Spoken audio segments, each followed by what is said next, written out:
You're being ridiculous, Tyler laughed loudly across the crowded ballroom of the Nines Hotel, his voice carrying over the jazz quartet playing in the corner. His fraternity brothers from Kappa Sigma chuckled along as I stood frozen near the hors d'oeuvre table, my breathing shallow and rapid after the panic attack that had just subsided. It's just a bunch of people in a room. There's literally nothing to be anxious about. He gestured dismissively toward me with his whiskey glass, the amber liquid sloshing dangerously close to the rim. This is exactly why I keep telling you that you need to just get over this anxiety thing. It's all in your head. The room fell silent as heads turned toward us, fellow Oregon State University alumni watching with a mixture of curiosity and discomfort. I could feel my cheeks burning with humiliation, my hands trembling slightly as I clutched my purse strap. Tyler's voice had that particular tone I'd learned to recognize over our 2 years of dating, the one that made me feel small and broken, like my struggles with anxiety were a personal failing rather than a legitimate mental health condition. "You're embarrassing yourself.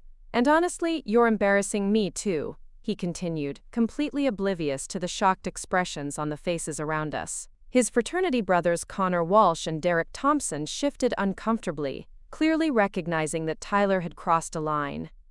"Maybe you should just go home early. I'll catch up with you tomorrow when you're feeling more stable." That's when I looked up and made eye contact with Dr. Robert Kim, the distinguished psychology professor who had mentored me through graduate school. He was standing 20 feet away with a group of faculty members, and the expression on his face was one of complete recognition. He knew exactly who I was, what I had accomplished, and what Tyler clearly had no idea about.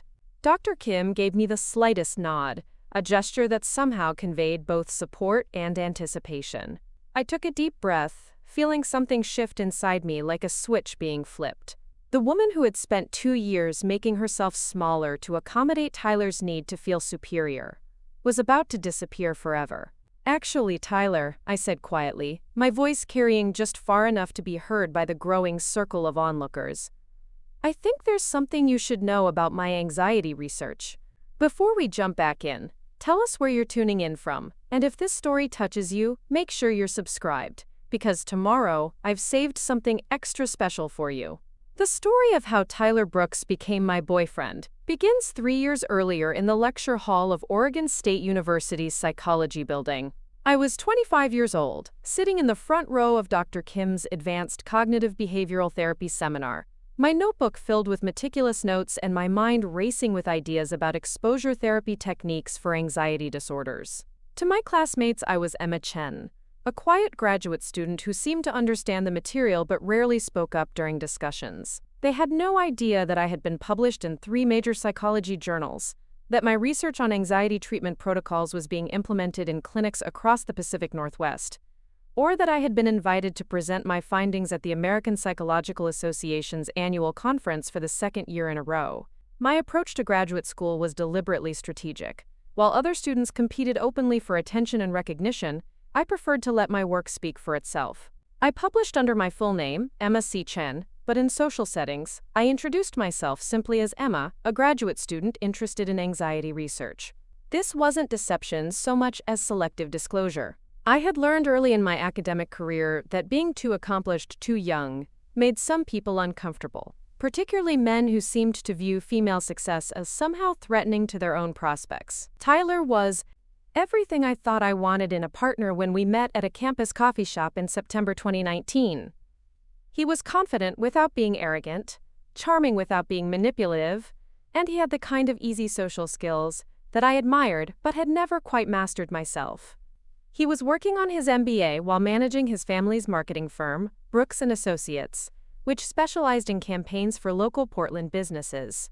He was handsome in that perfectly conventional way that made other women glance at him twice, with sandy brown hair, bright blue eyes, and the kind of athletic build that came from regular gym sessions and weekend hiking trips. What attracted me most initially was that Tyler seemed genuinely interested in my thoughts and opinions. During our first few dates, he asked thoughtful questions about my research and listened attentively when I explained the neurobiological basis of anxiety disorders. He didn't try to minimize or dismiss my work, and he never made me feel like my academic focus was somehow unfeminine or intimidating. "You're going to change how people understand mental health," he told me one evening, as we walked through the Pearl District after dinner at a small Italian restaurant. "The way you explain these complex concepts, you make it sound so logical and hopeful. Like anxiety isn't this mysterious thing that people just have to live with forever." I was 25 and had spent most of my 20s buried in research and academic work. Tyler represented something I hadn't experienced before: the possibility of having both professional success and personal happiness. He seemed to respect my intelligence while also bringing out a lighter, more spontaneous side of my personality that I hadn't known existed. Our relationship developed steadily over the course of that academic year. Tyler would attend my conference presentations when they were local, always sitting in the back row and giving me an encouraging smile when I caught his eye during the question and answer sessions. He celebrated my publications with thoughtful gifts and dinner reservations at restaurants I never would have tried on my own. When I received the invitation to present at the National APA Conference in Washington, D.C., Tyler was genuinely excited for me, helping me practice my presentation and offering to take care of my cat while I was traveling. The first crack in the foundation appeared so subtly that I almost missed it entirely. We were at a dinner party hosted by one of Tyler's MBA classmates, and the conversation had turned to career goals and professional aspirations. Tyler had been describing his plans to expand Brooks & Associates into digital marketing and social media campaigns when someone asked about my work. "Emma's doing some research on anxiety," Tyler said with what I initially interpreted as pride but later recognized as subtle condescension. "She's really good at helping people understand why they worry so much about things." The characterization wasn't technically wrong, but it reduced my published research on innovative exposure therapy protocols to something that sounded more like lifestyle coaching than clinical psychology. When I tried to clarify that my work focused on evidence-based treatment interventions for anxiety disorders, Tyler jumped in again with a laugh. "She gets really technical about it, but basically she's figuring out ways to help people relax and not stress out so much about everyday stuff." The other guest nodded politely and moved on to other topics, but I sat there feeling strangely erased. Tyler hadn't said anything objectively false, but he had somehow managed to make my peer-reviewed research sound like a hobby rather than a professional specialty that was being recognized by leading experts in the field. That evening, as we drove home to my apartment near campus, I brought up the conversation carefully. "I felt like maybe you didn't quite capture what my research actually involves," I said, trying to keep my tone curious rather than critical. "The exposure therapy protocols I'm developing are being tested in clinical trials at OHSU. It's not really about helping people relax. It's about systematically reducing the neurological response patterns that create anxiety disorders." Tyler glanced at me with a slight frown. "I was trying to explain it in a way that normal people could understand," he said. "Not everyone has a psychology background, Em. Sometimes you have to simplify things so people don't feel excluded from the conversation." The word normal stung more than it should have. Tyler wasn't saying that my expertise was wrong, but he was suggesting that sharing it accurately would somehow be inappropriate or alienating. It was a small moment, but it established a pattern that would become much more problematic over time.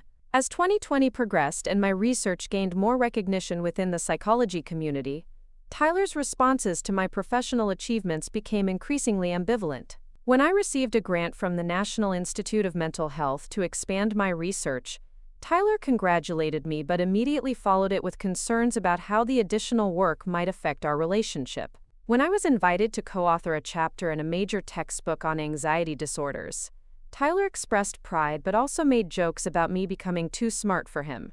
The most telling incident occurred in March 2020, just before the pandemic shut down in-person gatherings. I had been invited to present my research at a symposium hosted by the Northwest Anxiety Research Institute, one of the most prestigious clinical psychology organizations in the region.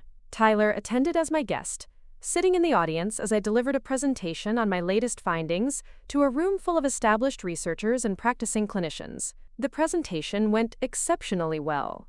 My research on personalized exposure therapy protocols had produced statistically significant improvements in treatment outcomes, and the audience responded with engaged questions and positive feedback.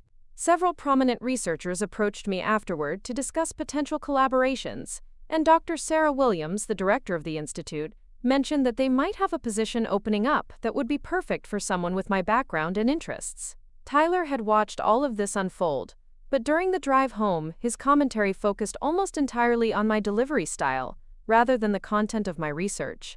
"You seemed a little nervous up there," he said as we merged onto Highway 26 toward Portland. "I could tell you were reading from your notes more than you usually do. And maybe next time you could try to make the material a bit more accessible?" Some of those people looked pretty confused during the technical sections. I stared at him in disbelief. The audience had been composed entirely of doctoral-level researchers and practicing clinicians who specialized in anxiety treatment. They hadn't looked confused. They had looked engaged and impressed. But Tyler was critiquing my presentation as if I had been speaking to a general audience rather than a group of experts in my field. "The technical sections were the most important part," I said carefully. "These are researchers who understand methodology and statistical analysis. They want to see the specific protocols and outcome measures, not simplified explanations." Tyler shrugged. "I'm just saying it might help your career if you could learn to communicate your ideas in ways that regular people can relate to. Not everyone needs to hear about neural pathways and statistical significance to understand that you're helping people with anxiety. Regular people." The phrase echoed in my mind as we drove through the dark streets of Portland. Tyler seemed to view my expertise as something that needed to be translated and simplified rather than something that had value in its own right. More troubling, he was positioning himself as someone who better understood how to make my work accessible and relevant, despite having no training or background in psychology. The pandemic created a strange interlude in our relationship dynamics, like, preparing and narrating this story took us a lot of time. So if you are enjoying it, subscribe to our channel. It means a lot to us. Now back to the story. Most couples, we spent much more time together than we normally would have. But the isolation also meant that many of the social situations where Tyler's diminishing comments typically occurred were eliminated. We developed new routines around cooking elaborate meals, taking long walks through the neighborhoods near my apartment, and binge-watching television series that we both enjoyed. During this period, my research actually accelerated. The increase in anxiety-related mental health issues created urgent demand for effective treatment protocols, and my work on personalized exposure therapy was perfectly positioned to address this need. I published 2 additional papers in major journals, presented virtually at several national conferences, and was invited to consult on a multi-site clinical trial being coordinated through the University of Washington. Tyler was supportive during this productive period, but in ways that felt increasingly patronizing. He would bring me coffee while I worked at my home office, often commenting on how hard I was working or how dedicated I was to helping people. These weren't negative comments, but they positioned my research as admirable effort rather than significant professional achievement. The dynamic became clearer when Tyler started working from home as well. Brooks & Associates had pivoted to helping local businesses develop online presence during the pandemic, and Tyler was managing several high-profile accounts that required significant strategic planning and client management. When he talked about his work, he used language that emphasized his expertise and professional judgment. When he talked about my work, he used language that emphasized my compassion and dedication. "Emma's been working on this amazing project to help people deal with anxiety during the pandemic," he would say during video calls with friends or family. "She's so passionate about making a difference in people's lives."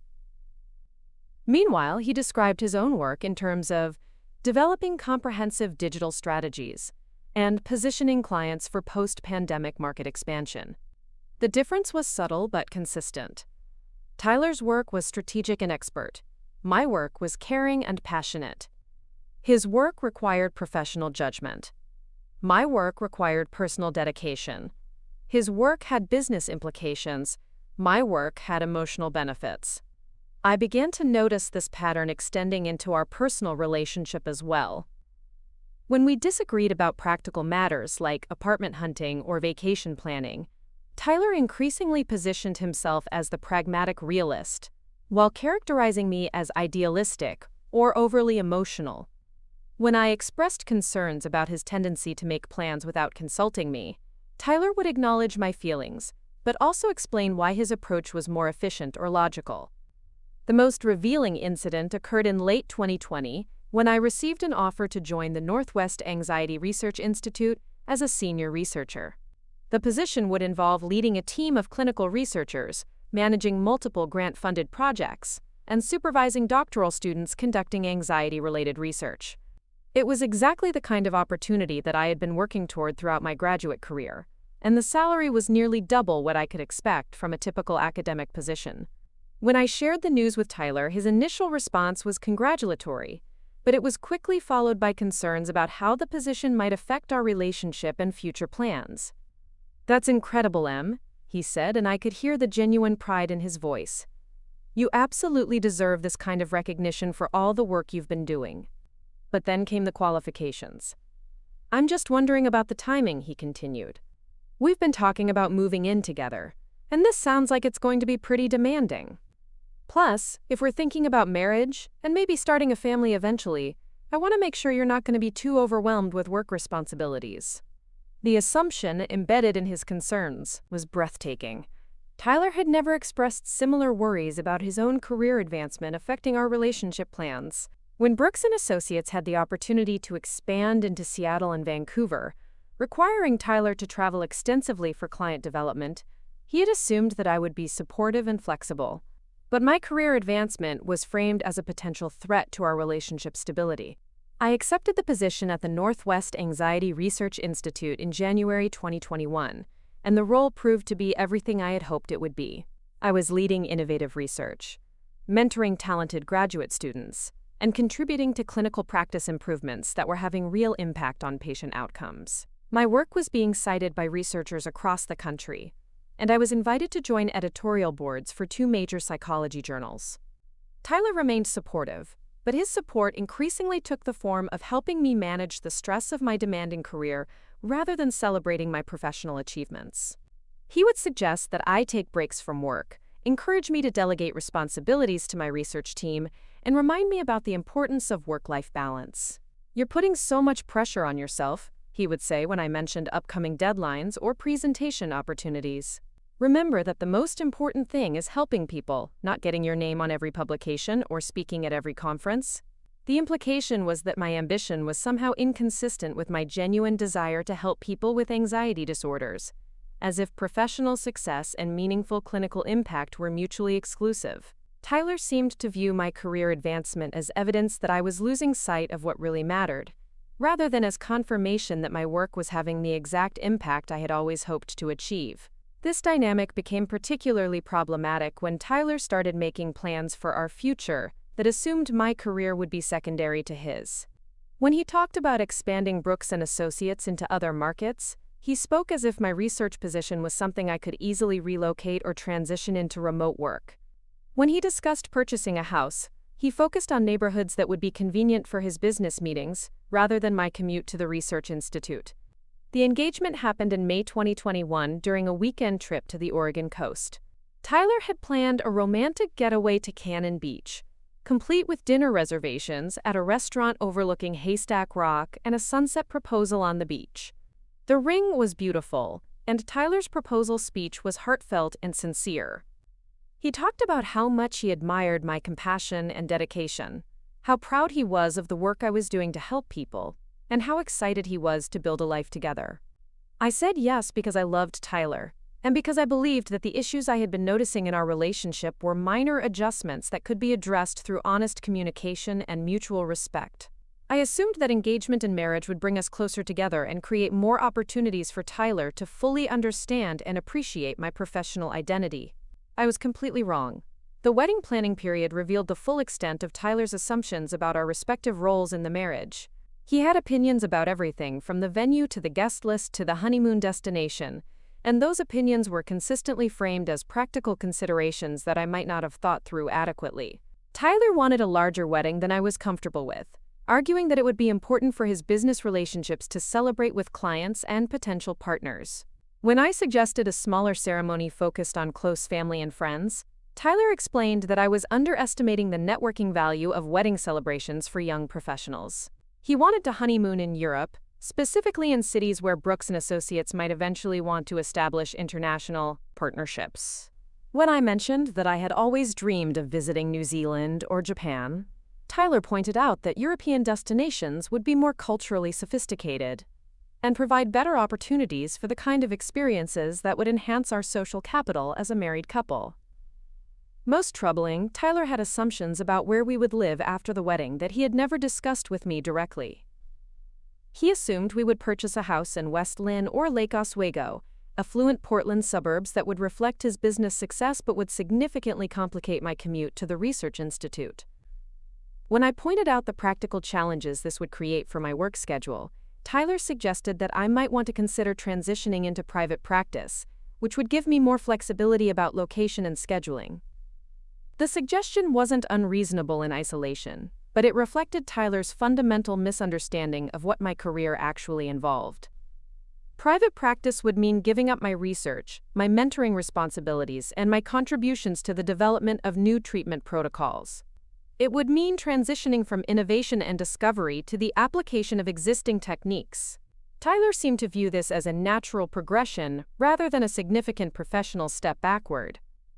"You've already proven yourself as a researcher," he said when I tried to explain why leaving the institute would be problematic for my career goals.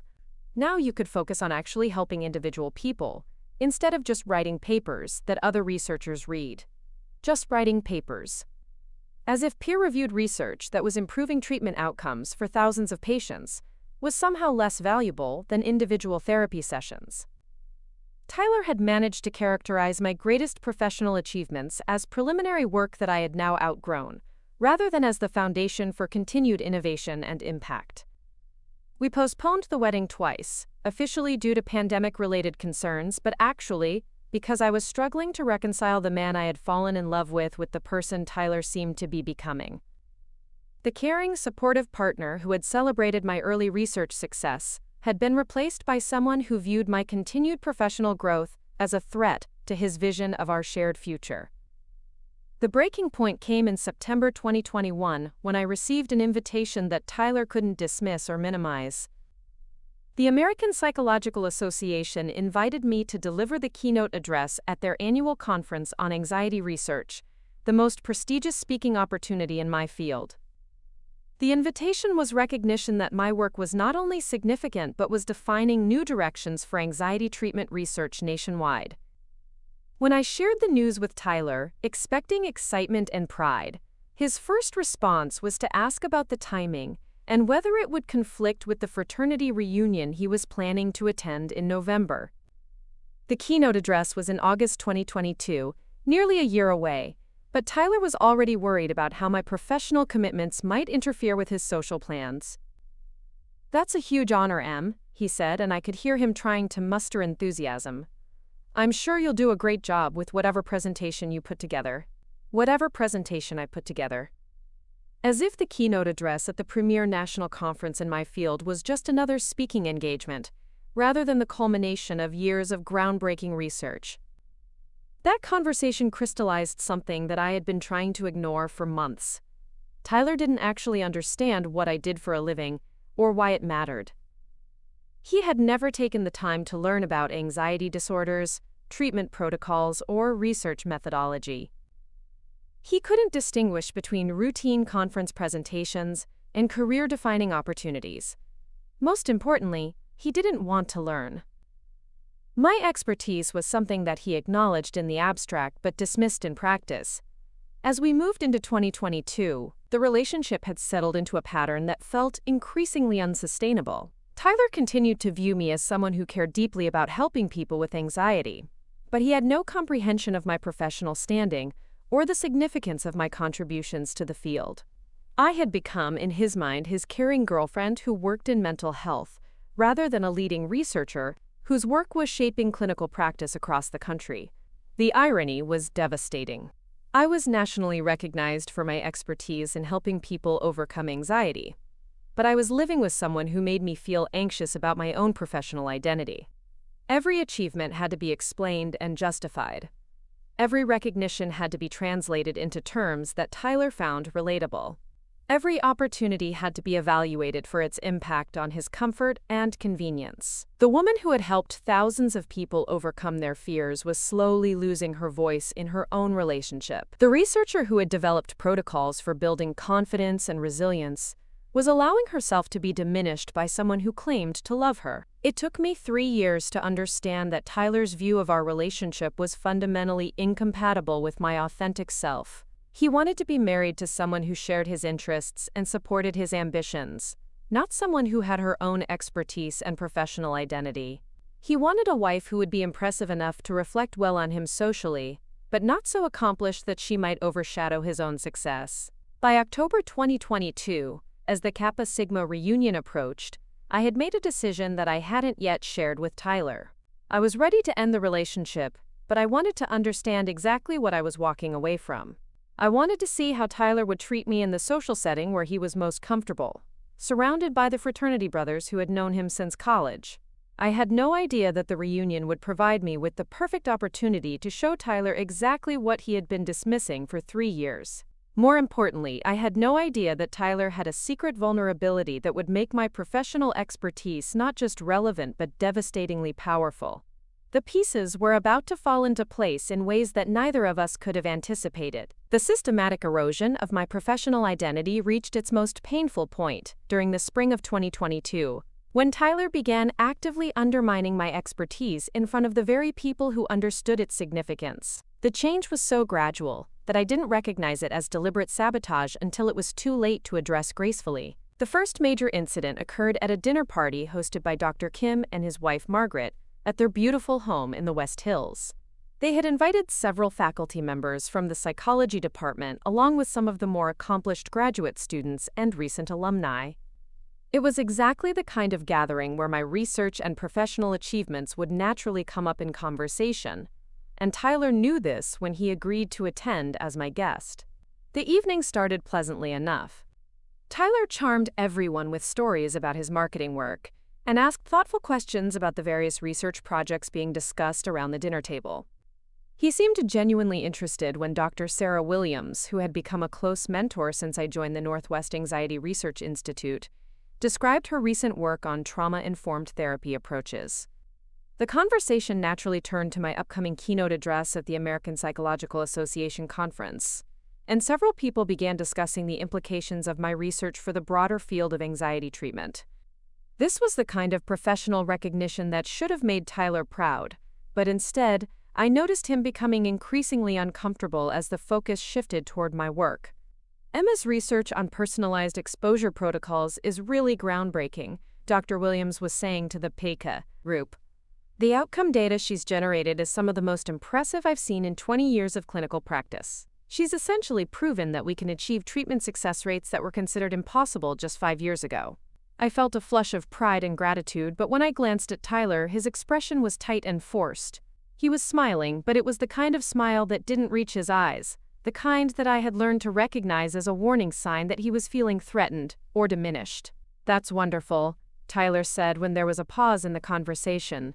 "Emma's always been really dedicated to helping people feel less anxious. She has such a natural empathy for people who struggle with worry and stress." The characterization was so reductive that several people around the table looked genuinely confused. Dr. Kim raised an eyebrow slightly, clearly puzzled by Tyler's description of research that involved sophisticated statistical analysis and innovative clinical protocols. "Well, yes," Dr. Williams said carefully, "but what makes Emma's work so significant is the rigorous methodology and the statistical power of her findings. She's not just helping individual patients. She's changing how we understand the neurobiological mechanisms underlying anxiety disorders." Tyler nodded as if he understood, but then he said something that made my stomach drop. "Right, but at the end of the day, it's really about making people feel better, isn't it? All the technical stuff is important. But what matters is that Emma has a gift for connecting with anxious people and helping them realize that their fears aren't as big as they seem." The silence that followed was excruciating. Tyler had just described my peer-reviewed research on evidence-based treatment protocols as if it were intuitive counseling based on natural empathy rather than years of systematic investigation. Worse, he had done it in front of the very people who understood exactly how sophisticated and innovative my work actually was. Dr. Kim was the first to respond, and I could hear the careful diplomacy in his voice. "Emma's research involves much more than therapeutic rapport," he said gently. "She's developed treatment protocols that are being implemented in major medical centers across the country. The exposure therapy techniques she's pioneered require extensive training and clinical expertise to implement safely and effectively." Tyler's smile became even more strained. "Of course," he said quickly. I didn't mean to oversimplify. I just think it's important to remember that behind all the research and methodology, Emma's real strength is her ability to understand what anxious people are going through emotionally. I wanted to disappear. Tyler was doubling down on his reductive characterization of my work, apparently unable to hear how condescending he sounded. Around the table, I could see expressions ranging from confusion to barely concealed dismay, as my colleagues processed the fact that my own boyfriend fundamentally misunderstood what I did for a living. The conversation moved on to other topics, but the damage was done. For the rest of the evening, I felt like I was seeing myself through Tyler's eyes. Not as a serious researcher making significant contributions to clinical psychology, but as a caring girlfriend who was good at making anxious people feel better through emotional support and natural intuition. After we left the party, Tyler seemed completely oblivious to what had happened. That was fun, he said as we drove back toward my apartment. Your colleagues seem really nice. It's cool how passionate everyone is about helping people with mental health issues. I stared at him in disbelief. Tyler, do you understand what I actually do at the Research Institute? I asked, trying to keep my voice calm and curious rather than accusatory. Of course I do, he replied with confidence. You study anxiety and develop new ways to help people cope with stress and worry. You're really good at it because you understand how to make people feel comfortable and safe. The gap between his perception and reality was so vast that I didn't know how to bridge it. I wasn't studying anxiety in some general sense. I was conducting controlled clinical trials that were generating data about specific neurobiological pathways and treatment mechanisms. I wasn't developing coping strategies. I was creating evidence-based protocols that required specialized training to implement. I wasn't helping people feel comfortable. I was systematically exposing them to their fears in carefully calibrated ways that promoted lasting neurological change. The keynote address I'm giving at the APA conference, I said carefully. Do you understand what that represents professionally? Tyler glanced at me with a slight frown. It's a big honor, obviously. They want you to share your insights about anxiety treatment with other people in the field. My insights. As if the keynote address was based on personal opinions rather than rigorous research that had been peer-reviewed and replicated by independent investigators. Tyler literally could not conceive of me as someone whose work was shaping the scientific understanding of anxiety disorders. That night, lying awake in my apartment while Tyler slept peacefully beside me, I began to understand that the problem wasn't just Tyler's failure to appreciate my accomplishments. The problem was that Tyler had constructed an entire identity for me that was fundamentally incompatible with who I actually was. In his mind, I was Emma, the caring girlfriend who worked in mental health, not Dr. Emma Chen, the researcher whose work was being cited by experts worldwide. The pattern became more pronounced over the following weeks, as we attended various social events together. Tyler would introduce me to his business colleagues as his fiancée who works with anxious people, or who does research on helping people worry less. When people asked follow-up questions about my work, Tyler would often answer for me, describing my research in terms that made it sound like lifestyle coaching rather than clinical science. At a networking event for Portland's young professionals, Tyler told a group of marketing executives that I was developing new approaches to stress management and that I had a real talent for helping people stay calm under pressure.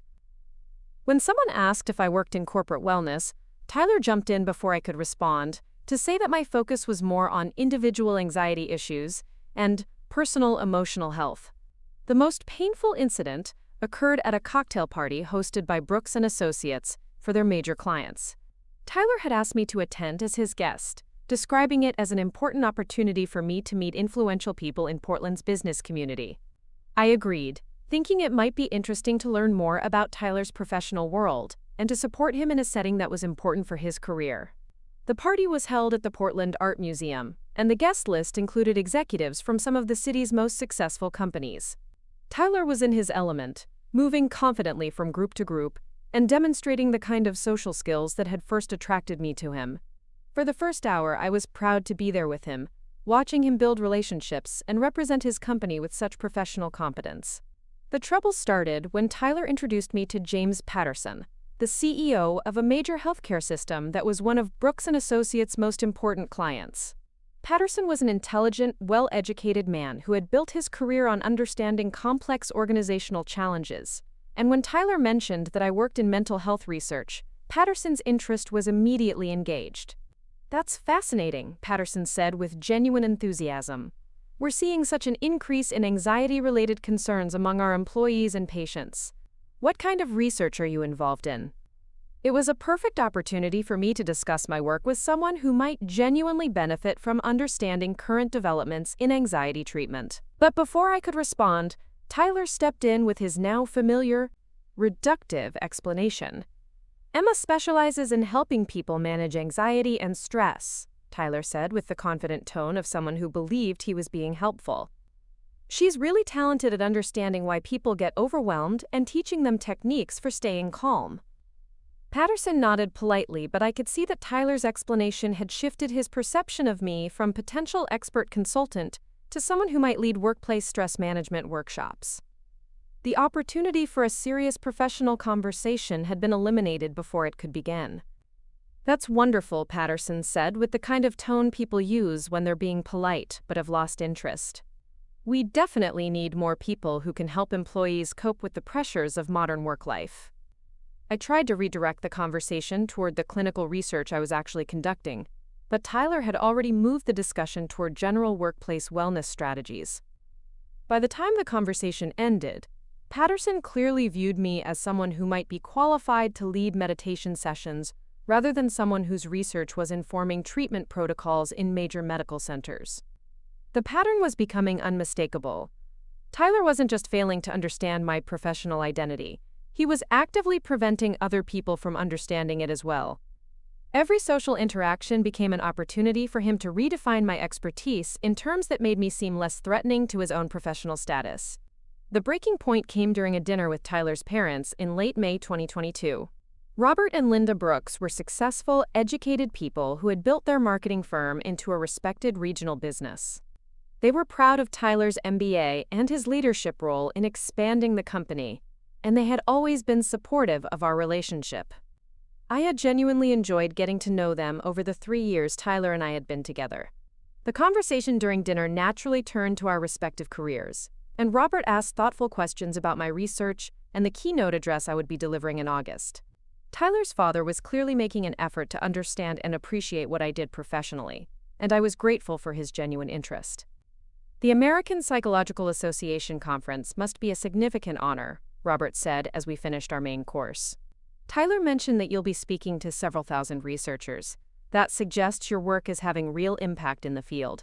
I started to explain the significance of the keynote invitation and the research findings I would be presenting, but Tyler interrupted with what had become his standard interpretation of my professional accomplishments. "Emma's been doing some really innovative work on anxiety treatment," Tyler said, clearly intending to be supportive. "She's developed new approaches that are much more compassionate and patient-centered than traditional therapy methods. Instead of just prescribing medication or using confrontational techniques, she focuses on understanding and empathy." The characterization was so fundamentally wrong that I felt something crystallize inside me. Tyler hadn't just misunderstood my research, he had inverted it entirely. My exposure therapy protocols were actually more systematic and structured than traditional approaches, not more compassionate. They involved carefully controlled exposure to feared stimuli, not empathetic conversation. They were based on neurobiological research, not intuitive understanding. Most importantly, Tyler had just described my work to his parents in a way that made me sound like I was rejecting scientific approaches in favor of emotional support. In front of people whose respect I valued, Tyler had characterized me as someone whose professional contribution was being nicer to anxious people rather than developing more effective treatment methods. "Actually," I said quietly, "my research involves systematic exposure therapy protocols that are based on neurobiological studies of fear, conditioning, and extinction learning. The treatment approaches I've developed are more structured and intensive than traditional methods, not less confrontational." Tyler looked surprised and slightly annoyed that I had corrected his explanation. "Right," he said with a forced laugh, "but the important thing is that Emma's approach is more humane and understanding than some of the older methods that could be pretty harsh." Linda Brooks, Tyler's mother looked confused. "I'm not sure I understand the distinction," she said politely.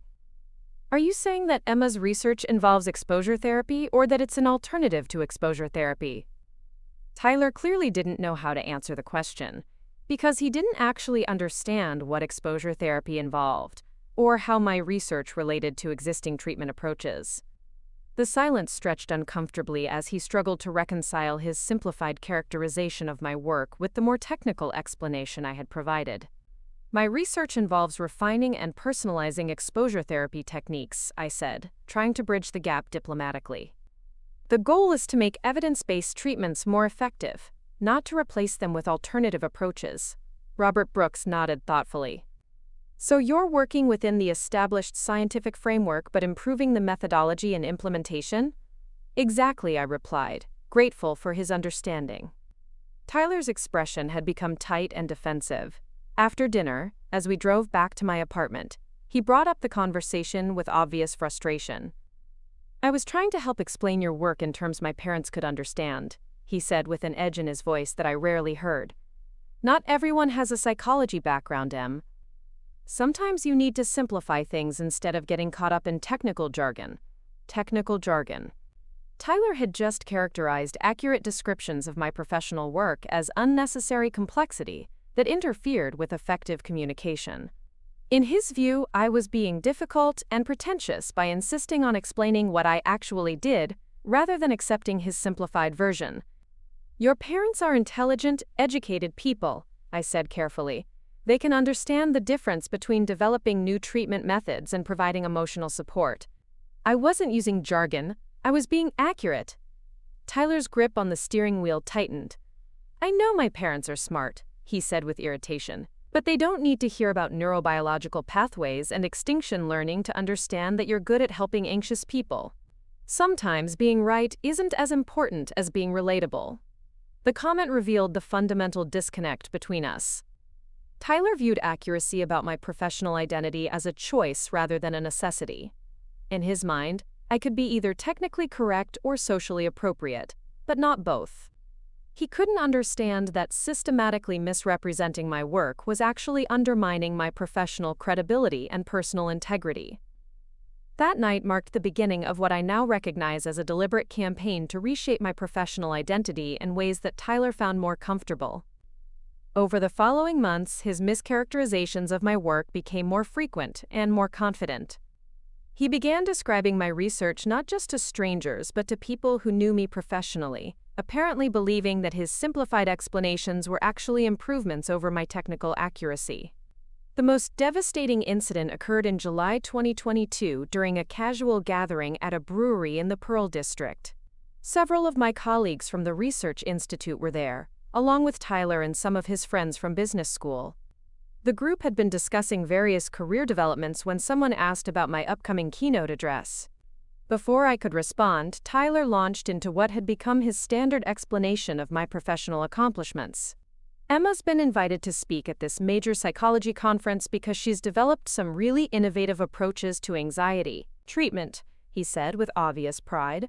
"Instead of using traditional methods that can be pretty confrontational and intimidating, she's focused on creating a more supportive and understanding environment for people who are struggling with worry and stress." The response from my colleagues was immediate and uncomfortable. Dr. Jennifer Martinez, one of the senior researchers at the Institute, looked genuinely confused. "I'm sorry," she said politely, "but I think there might be some misunderstanding about Emma's research. Her exposure therapy protocols are actually more intensive and systematic than traditional approaches. The innovation isn't about being less confrontational, it's about being more precisely calibrated to individual neurobiological profiles." Tyler's confident expression faltered as he realized that his explanation had been contradicted by someone who actually understood my work. But instead of acknowledging his error, he doubled down on his characterization. "Well, yes," he said with a nervous laugh, "but Emma's approach is definitely more compassionate and patient-centered than some of the older methods. She really understands how to make people feel safe and supported while they're working through their anxiety issues." Dr. Martinez looked at me with an expression that was part confusion and part concern. She clearly couldn't understand why my own fiancé was systematically misrepresenting my research in front of my professional colleagues.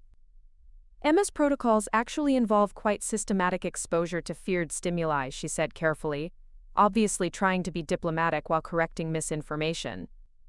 The personalization aspect relates to neurobiological assessment and treatment timing, not to emotional support approaches. The conversation moved on to other topics, but the damage was done. Tyler had just demonstrated to my professional colleagues that he fundamentally misunderstood my work and was confident enough in his misunderstanding to correct people who actually knew what they were talking about. After that evening, I began to notice subtle changes in how some of my colleagues interacted with me. There was a new note of concern in their voices when they asked about my personal life, and several people made comments about the importance of having partners who understood and supported demanding careers. Dr. Kim began checking in with me more frequently about my work-life balance and my plans for the future. I realized that Tyler's systematic misrepresentation of my professional identity was affecting not just my relationship with him, but my standing within the research community. People were starting to wonder whether I had a supportive home environment that would allow me to continue developing my career, or whether I was involved with someone who might eventually pressure me to step back from professional challenges that he couldn't understand or appreciate. The most telling incident occurred just weeks before the Kappa Sigma reunion that would change everything. Tyler and I attended a fundraising gala for the Oregon Health and Science University where several major donors and medical professionals were gathered to support research initiatives. It was exactly the kind of event where my work should have been recognized and valued, and I had been looking forward to representing the Research Institute in a formal setting. Tyler was charming and social throughout the evening, but when we were introduced to Dr. William Chen, the chief of psychiatry at OHSU, and one of the most respected clinicians in the Pacific Northwest, Tyler immediately launched into his now familiar explanation of my professional contributions. Emma does amazing work helping people overcome anxiety, Tyler said with enthusiasm. She's really gifted at understanding what makes people worry and teaching them strategies for staying calm and confident. Dr. Chen looked interested and asked follow-up questions about my specific research focus and methodology. Before I could provide detailed answers, Tyler continued with his characteristic oversimplification. The traditional approaches can be pretty harsh and intimidating, Tyler explained confidently. Emma's methods are much more gentle and supportive. She really focuses on making sure people feel understood and accepted rather than pressured or confronted. Dr. Chen's expression shifted from interest to confusion.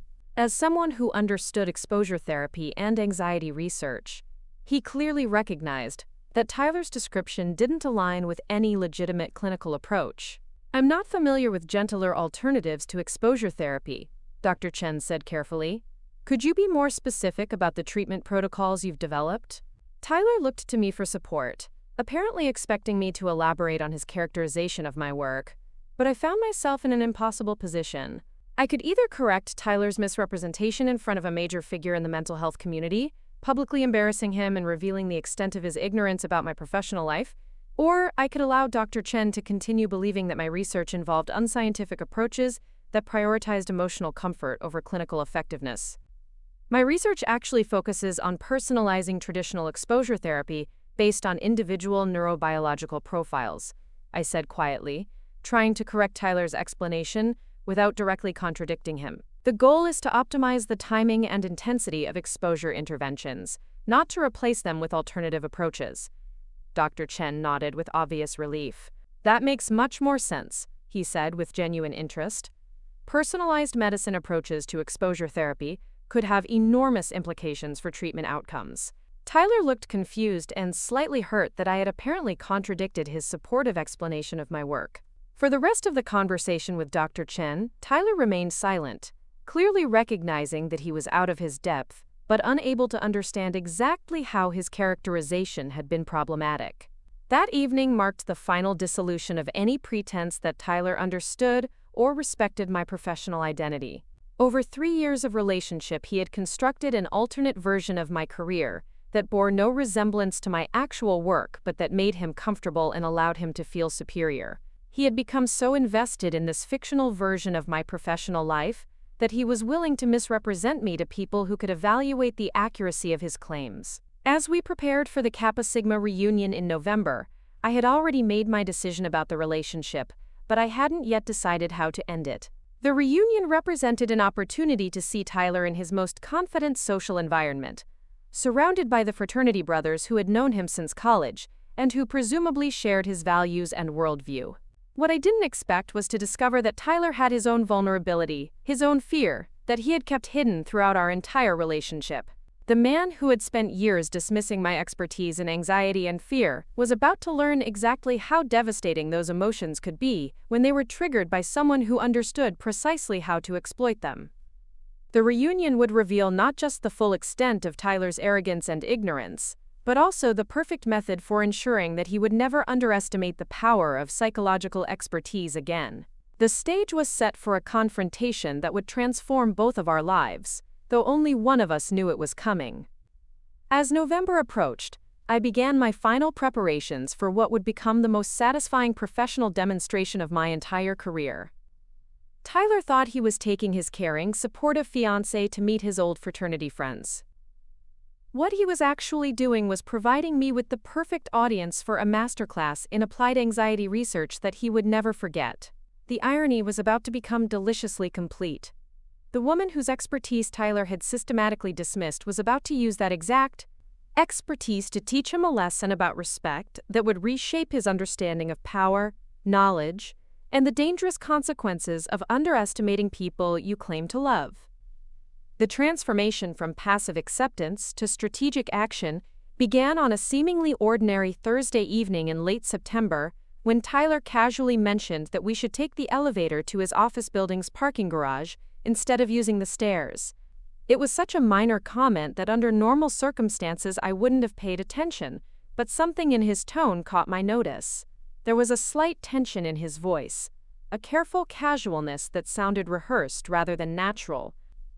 "The elevator's faster anyway," he said as we approached the bank of elevators in the lobby of the building where Brooks & Associates had their offices on the 14th floor. "No point in walking down all those flights of stairs when we don't have to." I had suggested taking the stairs because I enjoyed the exercise, and because the stairwell in Tyler's building had beautiful views of the Willamette River through large windows on each landing. But Tyler's response seemed disproportionately focused on avoiding the stairwell, and something about his body language suggested anxiety rather than preference. As we waited for the elevator, I noticed Tyler checking his watch repeatedly and shifting his weight from foot to foot. When the elevator arrived and opened its doors to reveal two other people already inside, Tyler hesitated for just a moment before stepping in. The hesitation was so brief that anyone else would have missed it, but I had spent years training myself to recognize subtle signs of anxiety and avoidance behavior. The elevator ride to the parking garage was routine and uneventful, but Tyler's relief when the doors opened was palpable. He stepped out quickly and took a deep breath, as if he had been holding it during the descent. Again, the behavior was subtle enough that most people wouldn't have noticed, but my professional training made it impossible to miss. Over the following weeks, I began paying closer attention to Tyler's behavior around enclosed spaces, and a pattern emerged that was both fascinating and revealing. Tyler consistently avoided situations that involved confined spaces, but he did so in ways that seemed natural and logical rather than fearful or problematic. He preferred restaurants with outdoor seating, movie theaters with aisle seats, and always chose ground-floor hotel rooms when we traveled. The most telling incident occurred during a weekend trip to Seattle in early October. We had decided to visit the Space Needle, and Tyler seemed enthusiastic about the idea until we actually arrived at the tourist attraction. As we approached the entrance and saw the line of people waiting for the elevator to the observation deck, Tyler's demeanor changed noticeably. "You know what?" he said with forced casualness. "This place is really crowded today. Maybe we should skip it and walk around Pike Place Market instead. We can always come back when it's less busy." Pike Place Market was actually much more crowded than the Space Needle, so Tyler's suggestion didn't make logical sense. But it did make perfect sense if he was trying to avoid riding in an elevator with a group of strangers to a height of over 500 feet above the ground.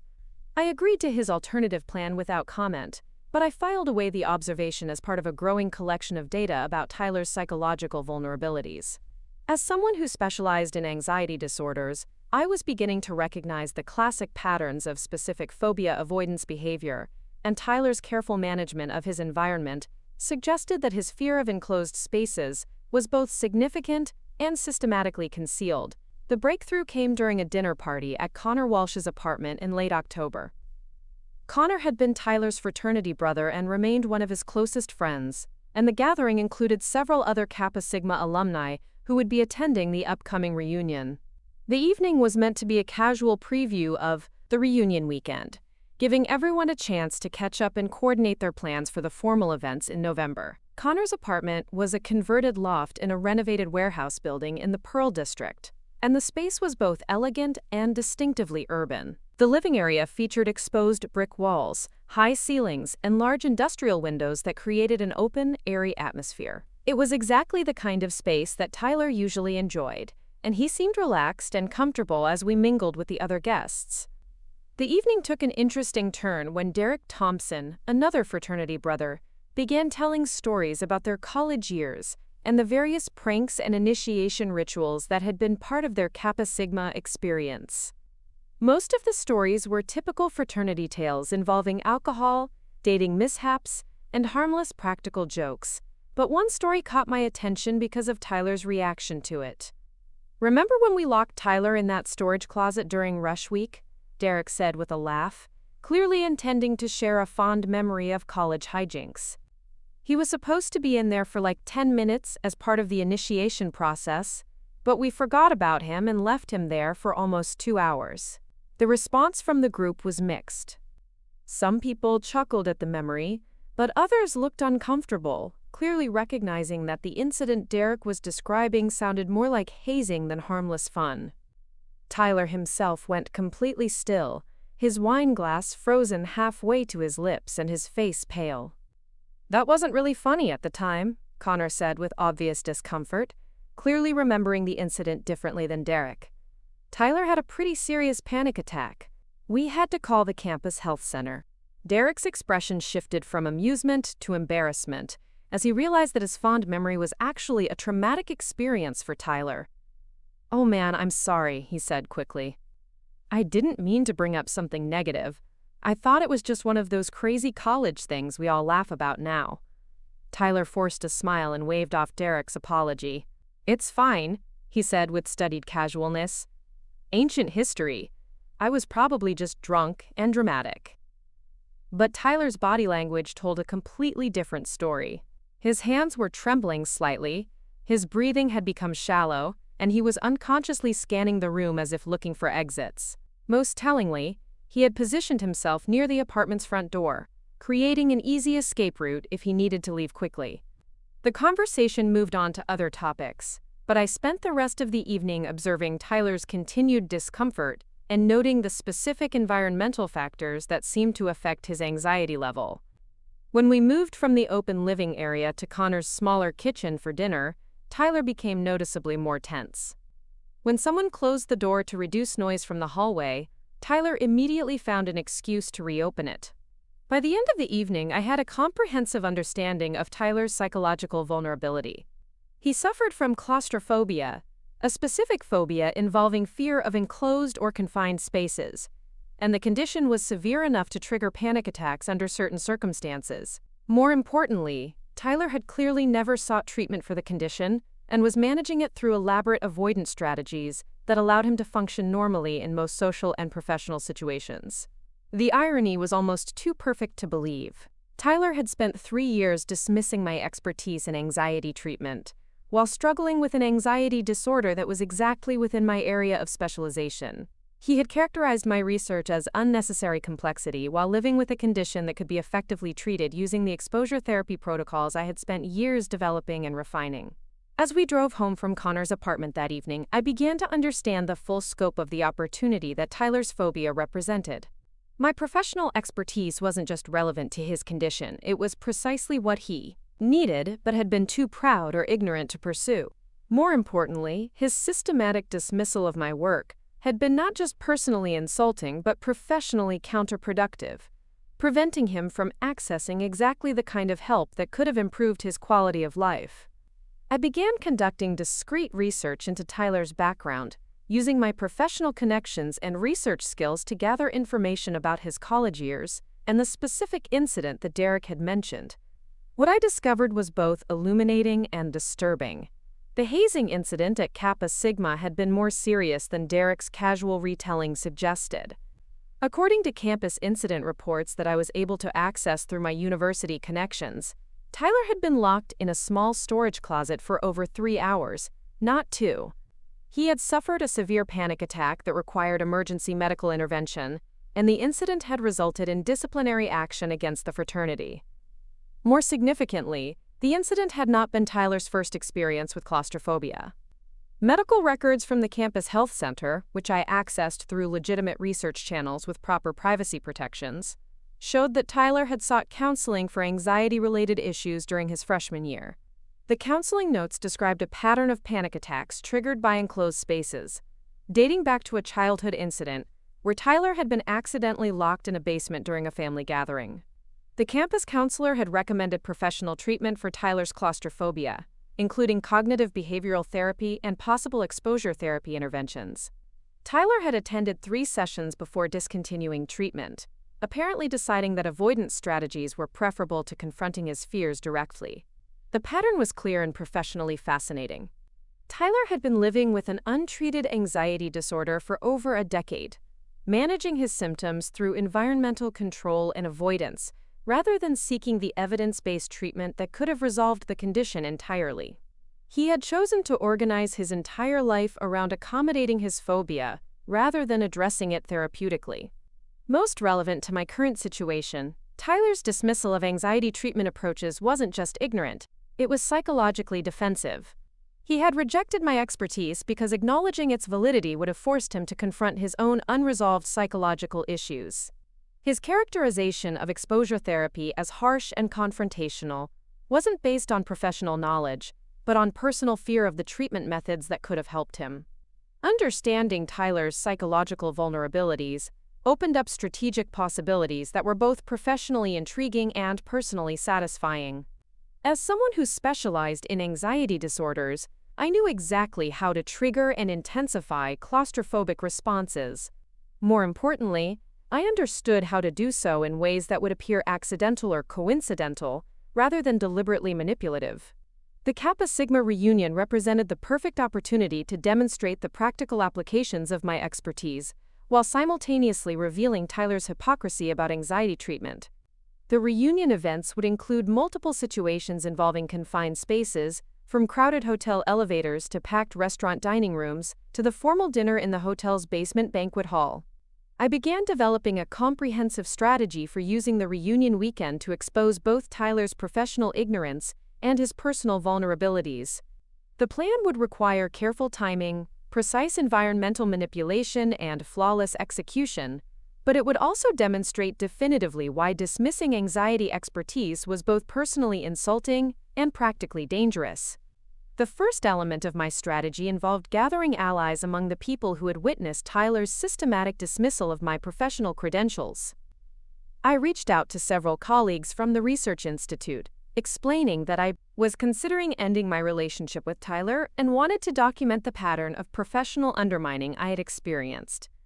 Dr. Jennifer Martinez was particularly supportive when I described Tyler's misrepresentations of my research. "I've been concerned about that dynamic for months," she admitted during a private conversation in her office. "It's highly unusual for someone's partner to consistently mischaracterize their professional work, especially in front of colleagues who can recognize the inaccuracies."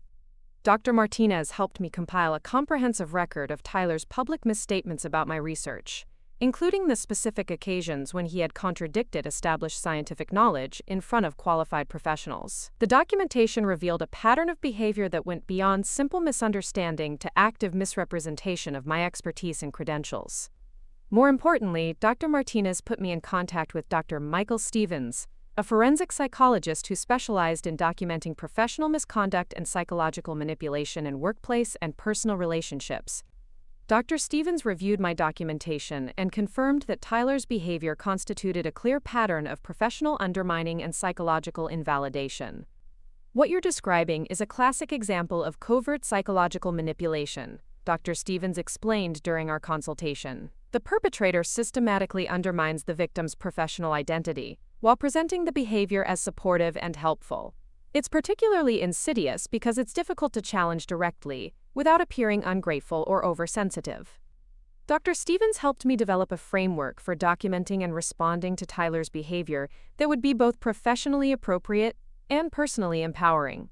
His guidance would prove invaluable during the confrontation I was planning for the reunion weekend. The second element of my strategy involved building relationships with Tyler's fraternity brothers, who might be willing to provide information about his college-era anxiety issues and the hazing incident that had triggered his claustrophobia. I approached this carefully, using my social skills and Tyler's own introductions to develop genuine friendships with Walsh and several other Kappa Sigma alumni. Connor proved to be particularly valuable as a source of information and potentially as an ally during the reunion confrontation. Unlike Thompson, who seemed oblivious to the traumatic impact of the hazing incident, Connor clearly understood that Tyler's claustrophobia was a serious ongoing issue that affected his daily life in significant ways. "Tyler's really good at hiding it," Connor admitted during a private conversation over coffee near his office downtown. "But if you know what to look for, you can see how much energy he puts into avoiding certain situations. He's been doing it for so long that most people don't realize it's happening."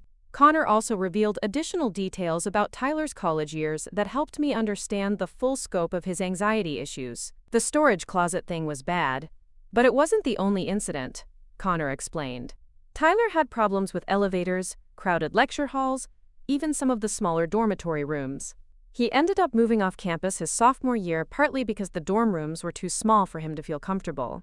Most significantly, Connor confirmed that Tyler had never sought professional treatment for his claustrophobia, despite several friends encouraging him to do so over the years. "He always said it wasn't that serious and that he had it under control," Connor said. "But watching him manage his environment all the time, it seems like it takes a lot of effort to maintain that control." The information Connor provided was invaluable for planning the specific environmental triggers I would use during the reunion weekend.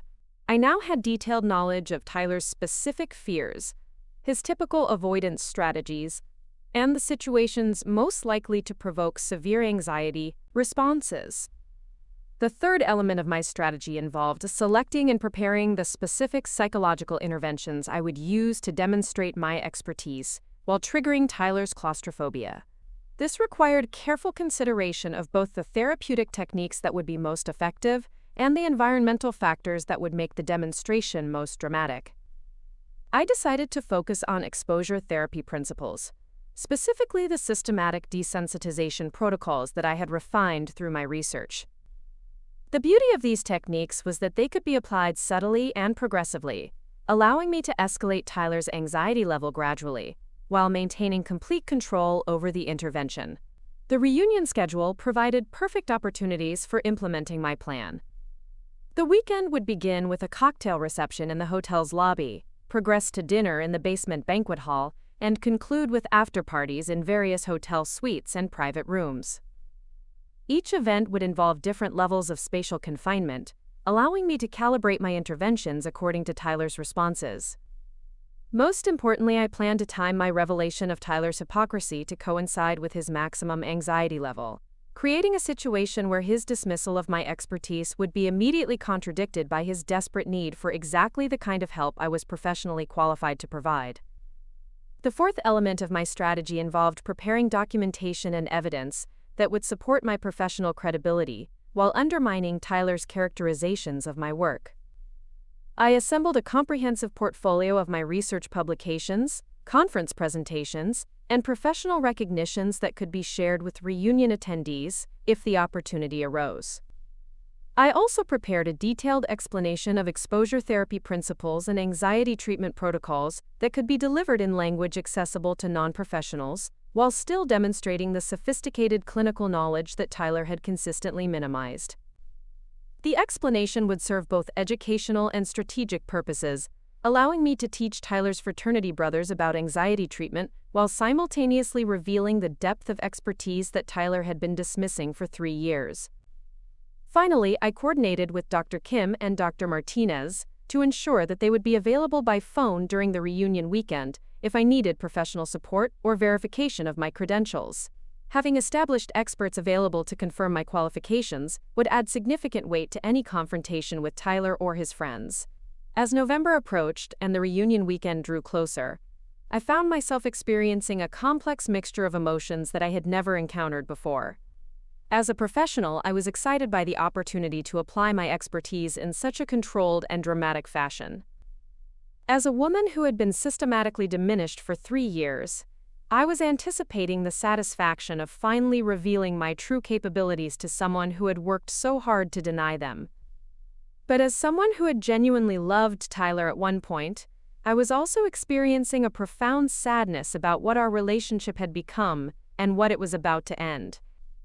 The man I had fallen in love with at Oregon State University had possessed qualities that I had genuinely admired, but those qualities had been corrupted by arrogance and insecurity into something toxic and destructive.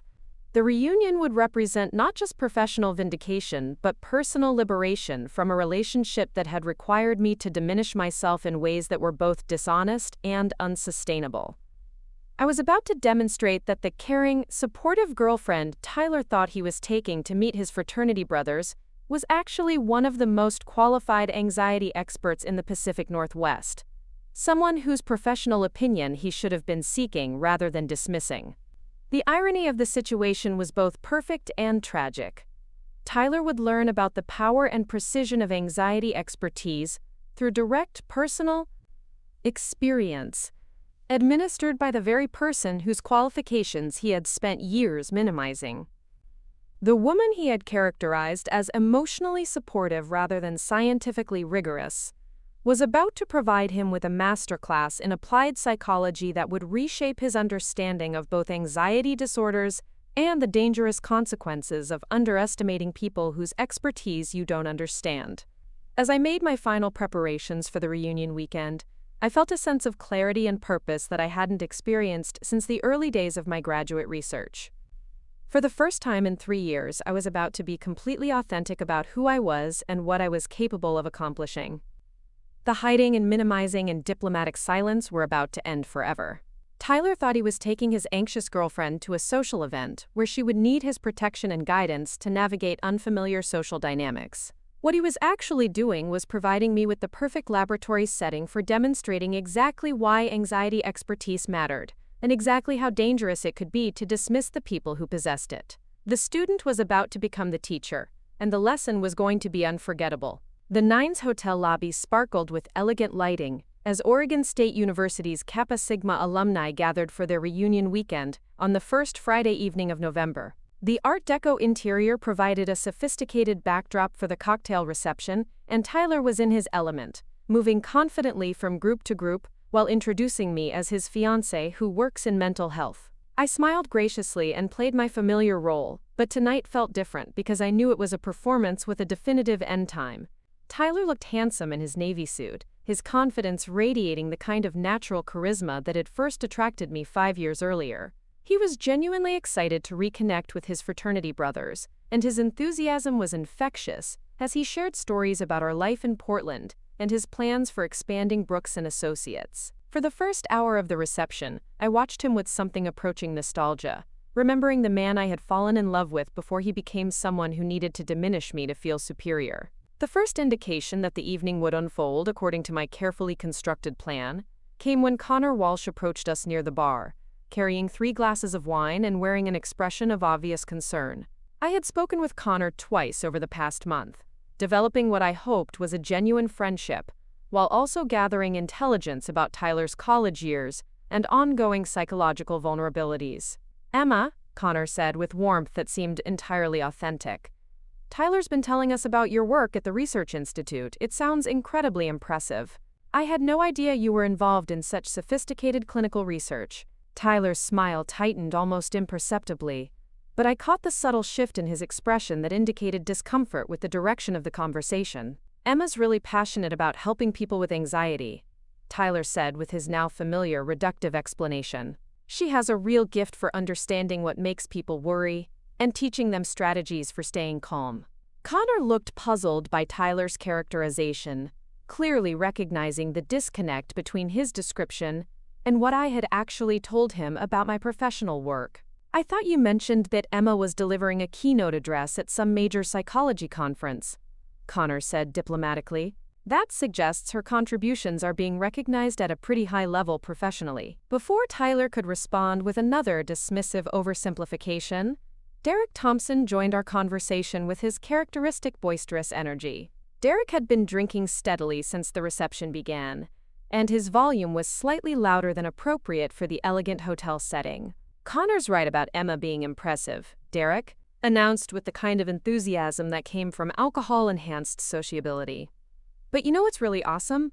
Tyler's finally found someone who can help him deal with his whole claustrophobia situation. I bet Emma's got all kinds of techniques for helping people get over their fears.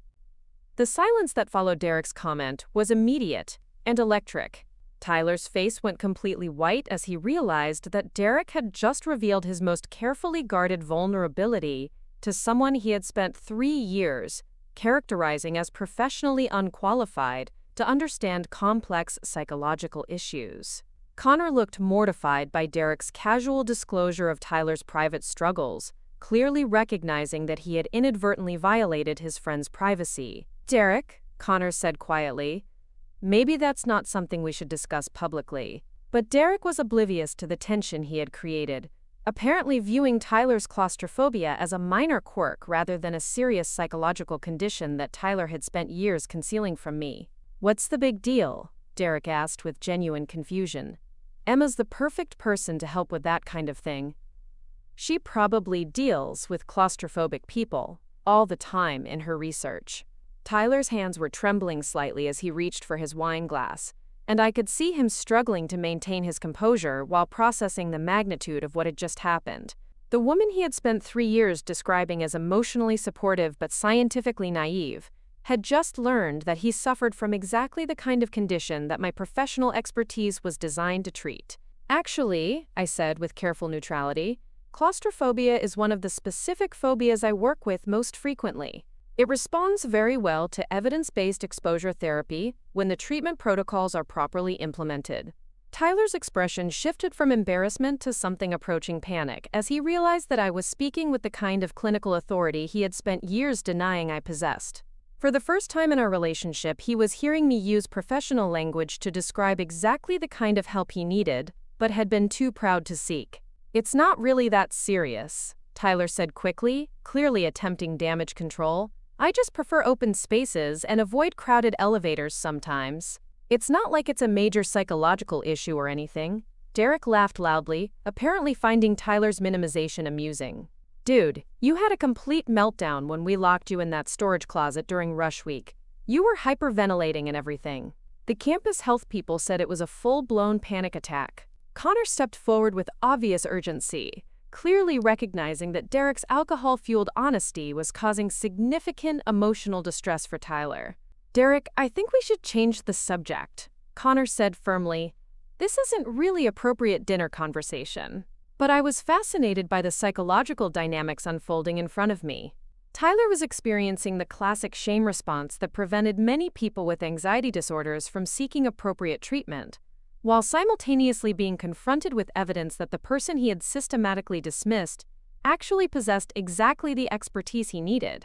Panic attacks in response to confinement are actually quite common, I said with the kind of professional compassion I typically used with clients. The good news is that specific phobias like claustrophobia are among the most treatable anxiety disorders. With proper exposure therapy, most people see significant improvement within just a few weeks of treatment.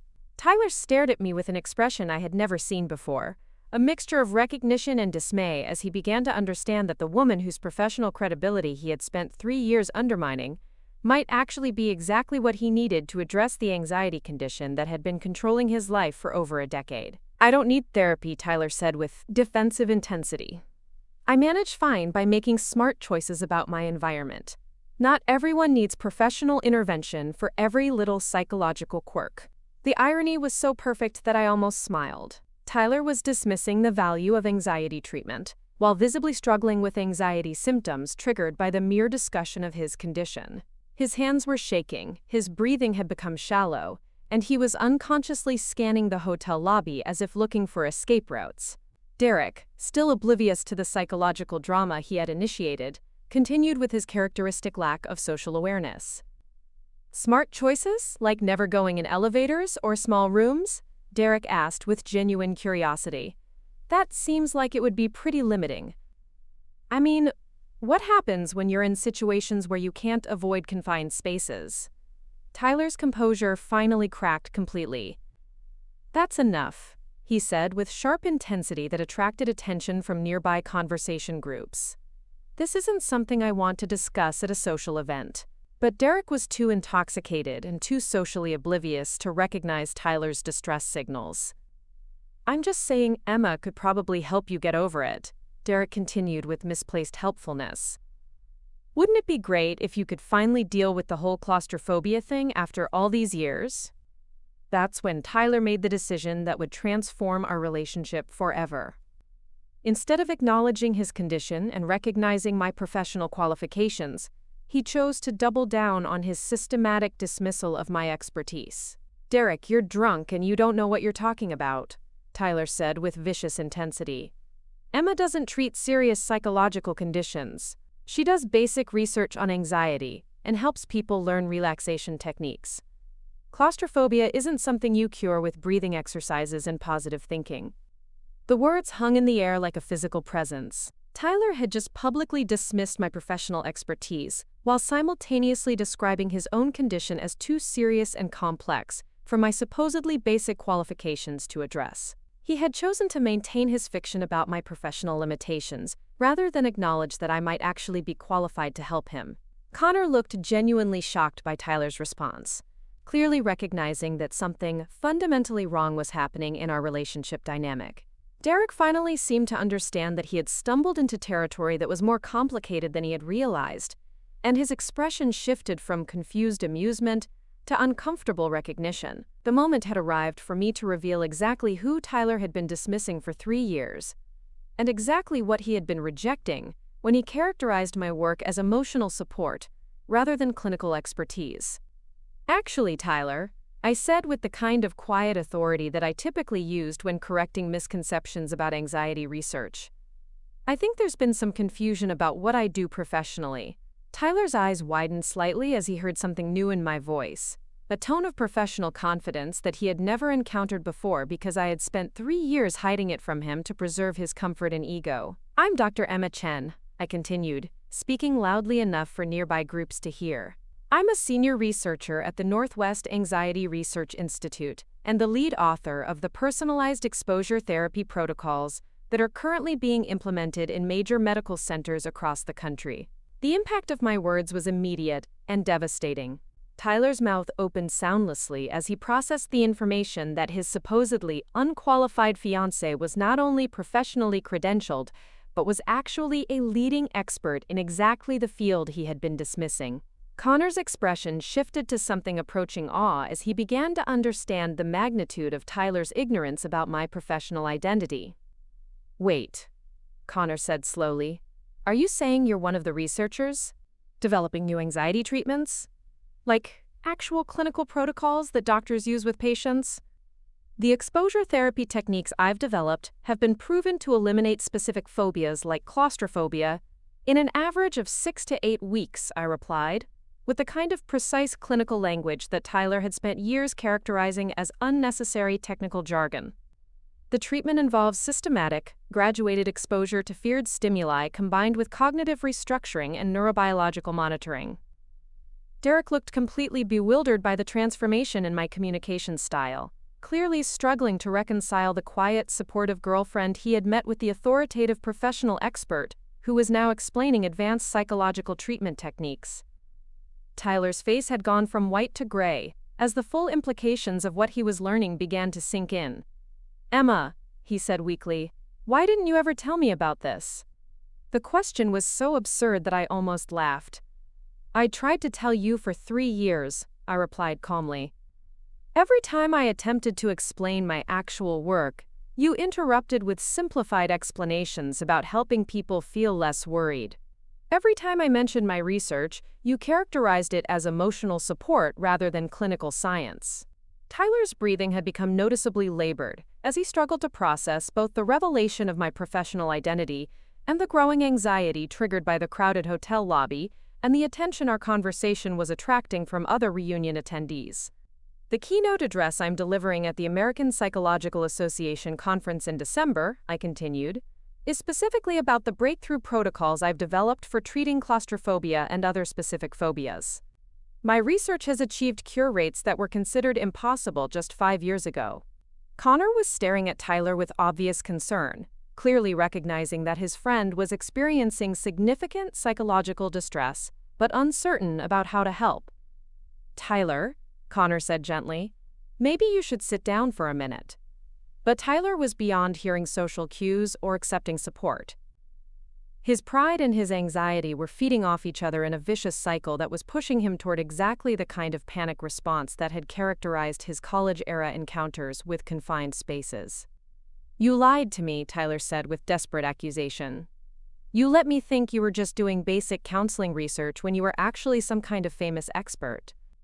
The accusation was so psychologically revealing that I felt something like clinical fascination alongside my personal anger. Tyler was experiencing cognitive dissonance so severe that he was reframing my concealment of expertise as deception, rather than recognizing his own role in creating an environment where I couldn't be authentic about my professional identity. "I never lied about anything," I replied with perfect clinical calm. "I published my research under my full name, Dr. Emma C. Chen. I presented at major conferences. I received national recognition for my contributions to anxiety treatment research. You chose not to learn about any of it because understanding my actual qualifications would have interfered with your need to feel professionally superior." Derek had sobered up significantly as he watched the psychological drama unfolding between Tyler and me, clearly beginning to understand that he had witnessed something much more significant than a casual disagreement about professional credentials. Tyler's anxiety was escalating rapidly as he struggled to maintain his composure while processing information that fundamentally challenged his understanding of our relationship and his own psychological needs. His hands were shaking visibly, his breathing was shallow and rapid, and he was beginning to exhibit the classic signs of an impending panic attack. "I need some air," Tyler said with obvious desperation, looking around the crowded hotel lobby as if the elegant space had suddenly become threatening rather than sophisticated. That's when I made the decision to demonstrate exactly what Tyler had been rejecting for 3 years. Instead of allowing him to escape to manage his anxiety through his usual avoidance strategies, I was going to provide him with a direct experience of exactly why psychological expertise mattered and exactly how dangerous it could be to dismiss people who possessed it. "Actually, Tyler," I said with gentle professional authority, "this is a perfect opportunity to address your claustrophobia, using the exposure therapy techniques you've been characterizing as unnecessarily harsh and confrontational." Tyler's eyes widened with genuine panic as he realized that the woman whose expertise he had spent 3 years dismissing was about to apply that expertise directly to his most carefully guarded vulnerability. "The hotel's banquet hall is located in the basement level," I continued with the kind of systematic explanation I typically provided to clients before beginning exposure therapy interventions. "The space is windowless and accessible only by elevator or a narrow stairwell with multiple turns and landings. It's exactly the kind of environment that will trigger your claustrophobic responses and provide optimal conditions for therapeutic intervention." Connor looked alarmed by what I was suggesting, clearly recognizing that I was proposing to deliberately trigger Tyler's anxiety rather than help him avoid it. "Emma," Connor said carefully, "maybe this isn't the right time or place for that kind of treatment." But I was operating in full professional mode now, applying the same systematic approach to anxiety treatment that had made my research internationally recognized. Exposure therapy is most effective when implemented in real-world settings with genuine emotional triggers, I explained to Connor while maintaining eye contact with Tyler.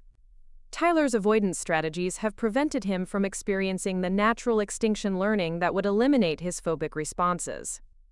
Tyler was backing away from me with obvious terror, apparently recognizing that the caring, supportive girlfriend he thought he knew had been replaced by someone with both the knowledge and the inclination to deliberately intensify his worst fears. "I'm not doing this," Tyler said with panic-edged desperation. "I'm not participating in some kind of psychological experiment just because you're upset about professional credentials." The characterization revealed everything about Tyler's psychological defense mechanisms. He was framing evidence-based treatment for his anxiety disorder as punishment for his dismissive behavior, rather than recognizing it as exactly the kind of help he needed but had been too proud to seek. Claustrophobia responds to systematic desensitization combined with cognitive restructuring, I said with patient clinical explanation. The treatment involves graduated exposure to confined spaces while teaching anxiety management techniques and challenging the catastrophic thinking patterns that maintain phobic responses. Derek was watching our interaction with fascination and growing alarm, clearly recognizing that he was witnessing something unprecedented in his experience with Tyler. "Dude," Derek said to Tyler, "maybe you should listen to her. She obviously knows what she's talking about." Tyler's response was to move farther away from our group, clearly seeking escape from both the conversation and the increasingly crowded hotel lobby. But his movement brought him closer to the bank of elevators that would transport reunion guests to the basement banquet hall for dinner, and the proximity to the confined elevator cars was visibly increasing his anxiety level. "The dinner reception begins in 20 minutes, I announced to the group with perfect professional timing. The elevators provide an excellent opportunity for initial exposure therapy intervention. Tyler can practice anxiety management techniques while experiencing controlled exposure to the enclosed environment that triggers his phobic responses." Tyler's face was now visibly perspiring despite the comfortable temperature in the hotel lobby, and his breathing had become rapid and shallow in a way that indicated the early stages of panic response. "I'm not getting in an elevator with you," Tyler said with desperate intensity. "I'm taking the stairs." "The stairwell is actually more therapeutically effective," I replied with genuine clinical enthusiasm. "It's narrower and more enclosed than the elevators, with multiple confined sections and limited lighting. The psychological pressure builds gradually as you descend, providing optimal conditions for exposure therapy implementation."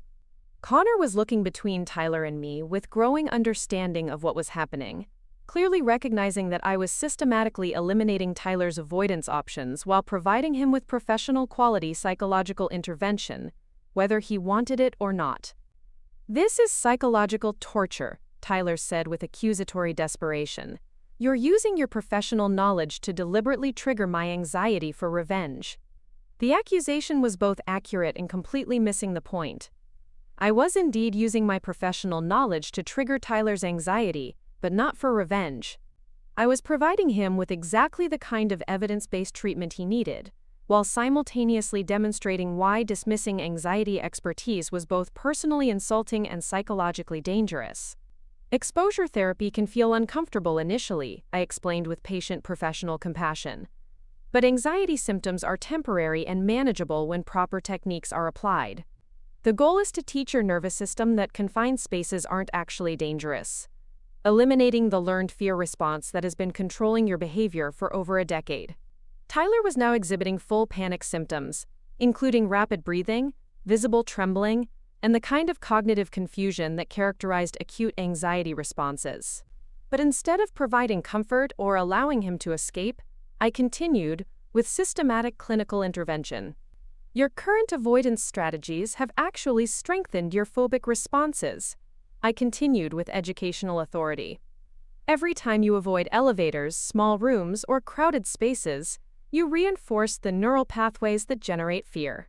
Exposure therapy breaks that cycle by creating new learning experiences that override the original trauma response." Derek was staring at me with something approaching awe, clearly impressed by the transformation from quiet, supportive girlfriend to authoritative psychological expert. "This is incredible," Derek said with obvious admiration. "Tyler, you've been living with someone who could have cured your claustrophobia this whole time." Tyler's response was a sound of pure anguish as he realized that Derek was absolutely correct. For 3 years, he had been sharing a home and a bed with someone whose professional expertise could have eliminated the condition that had been limiting his life since college, but his own arrogance and dismissiveness had prevented him from accessing that help. The irony is quite remarkable from a clinical perspective, I observed with professional detachment. Tyler has been rejecting anxiety treatment while living with someone who specializes in exactly the protocols he needs. His dismissal of my expertise has been not just personally insulting but therapeutically counterproductive. Connor finally seemed to understand the full magnitude of what had been happening in Tyler and my relationship, and his expression shifted to something approaching horror as he realized how systematically Tyler had been undermining my professional identity. "Tyler," Connor said with obvious dismay, "Emma is exactly the kind of expert you should have been working with years ago. Why would you dismiss her qualifications when she could actually help you?" Tyler couldn't answer because he was now in full panic mode, his breathing so rapid and shallow that he was beginning to hyperventilate. The combination of his claustrophobic triggers, the revelation of my professional identity, and the growing crowd of reunion attendees watching our interaction had pushed him past his psychological breaking point. That's when I delivered the final demonstration of exactly why anxiety expertise mattered and exactly how powerful it could be when properly applied. "Tyler," I said with perfect clinical authority, "you're experiencing a panic attack triggered by claustrophobic anxiety combined with social humiliation. Your breathing is too rapid, which is reducing your blood oxygen levels and intensifying your psychological distress. You need to slow your breathing to 4 counts in, hold for 4 counts, and exhale for 6 counts. Tyler stared at me with desperate recognition that the woman whose expertise he had spent 3 years dismissing was now providing him with exactly the kind of professional help he desperately needed to manage the crisis he was experiencing. The reunion dinner bell chimed, indicating that guests should proceed to the basement banquet hall, and Tyler's panic response intensified dramatically as he realized that his choices were now limited to the elevator or the narrow stairwell, both of which represented exactly the kind of confined spaces that triggered his most severe anxiety responses. "The choice is yours, Tyler," I said with calm professional authority. "You can continue managing your claustrophobia through avoidance strategies that will limit your life forever, or you can accept evidence-based treatment from someone who is actually qualified to provide it." Tyler looked around desperately for support, but Connor and Derek were both staring at him with expressions that clearly indicated they believed I was offering exactly what he needed. The fraternity brothers who had known Tyler since college could see that his anxiety was a serious problem that required professional intervention, not the casual dismissal and avoidance strategies he had been using for over a decade. "I can't," Tyler whispered, his voice barely audible over the sounds of reunion guests preparing to move to the dinner reception. "Yes, you can," I replied, with perfect clinical confidence. "And I'm going to help you do it." The elevator doors opened with a soft chime, revealing a small, enclosed space that could accommodate perhaps 8 people comfortably. Tyler stared at the interior as if it were a medieval torture device, his breathing becoming increasingly erratic as other reunion guests filed past us toward the waiting cars. The choice between the elevator and the narrow basement stairwell had paralyzed him completely, leaving him frozen in the hotel lobby while his fraternity brothers watched with growing concern and fascination. "Tyler," I said with the kind of gentle but firm authority I used with my most resistant clients, "panic attacks are temporary neurobiological responses that peak within 10 minutes and then naturally subside. What you're experiencing right now feels overwhelming, but it's not dangerous, and it's completely treatable." Connor Walsh stepped closer to Tyler with obvious worry, clearly recognizing that his friend was experiencing a psychological crisis that required immediate intervention. "Maybe we should just skip dinner," Connor suggested diplomatically. "We could go somewhere else. Somewhere with more open space." But I wasn't about to allow Tyler to escape into his familiar pattern of avoidance and environmental control. For 3 years, he had managed his claustrophobia by organizing his entire life around avoiding triggering situations, and that avoidance had not only failed to resolve his condition, but had actually strengthened the neural pathways that generated his fear responses. "Avoidance strategies reinforce phobic conditioning," I explained to Connor, while maintaining professional focus on Tyler's deteriorating psychological state. "Every time Tyler chooses to avoid confined spaces, he confirms to his nervous system that those spaces are genuinely dangerous. Exposure therapy breaks that cycle by providing corrective learning experiences." Derek Thompson, who had sobered considerably as he watched the psychological drama unfold, looked. "Between Tyler and me, with dawning understanding of the relationship dynamics he had inadvertently exposed. "Tyler," Derek said with uncharacteristic seriousness, "Emma obviously knows what she's talking about. Maybe you should trust her expertise." The suggestion triggered a fresh wave of panic in Tyler, as he struggled to reconcile his systematic dismissal of my professional qualifications with his desperate need for exactly the kind of help I was offering. His cognitive dissonance was so severe that he was experiencing paralysis, unable to either accept my assistance or reject it outright. "I can't do this," Tyler repeated, his voice weak and strained. "I can't get in that elevator, and I can't go down those stairs.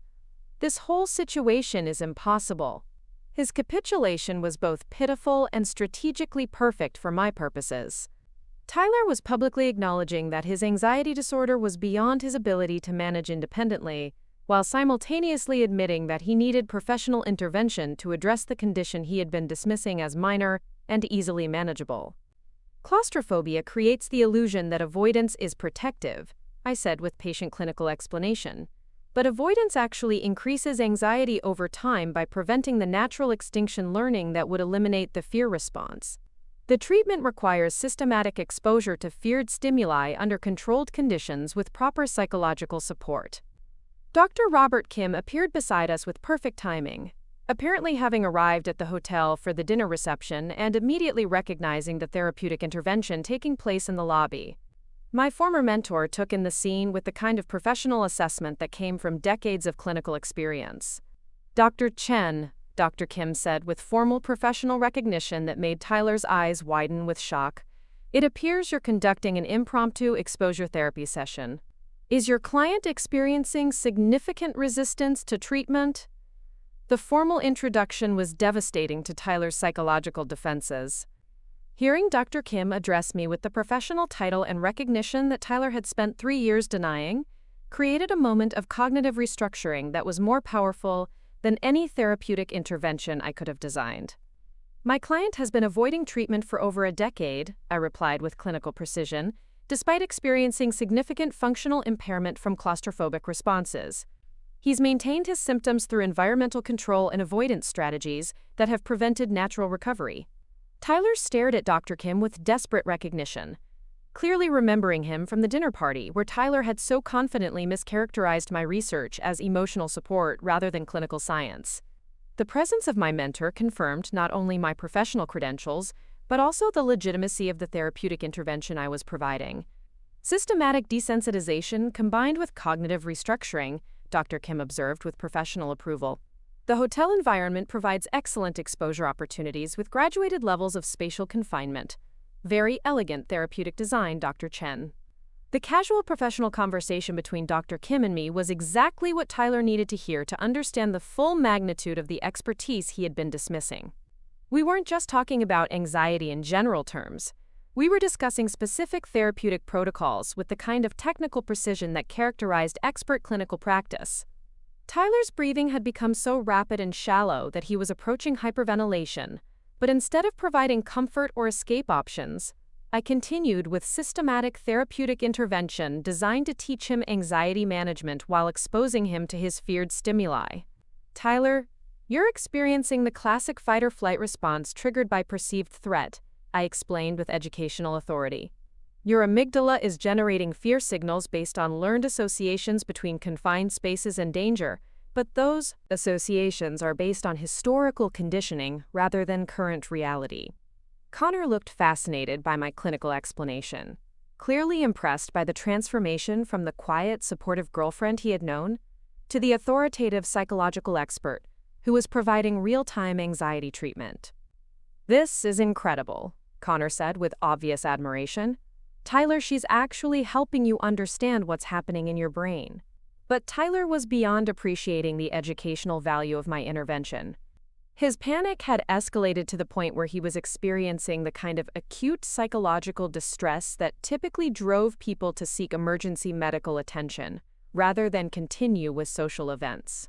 "I need to leave," Tyler said with desperate intensity. "I need to get out of this hotel right now." That's when I implemented the most sophisticated element of my therapeutic strategy. Instead of allowing Tyler to escape, I was going to provide him with a direct demonstration of how exposure therapy could eliminate his symptoms entirely, if he was willing to accept professional treatment from someone actually qualified to provide it.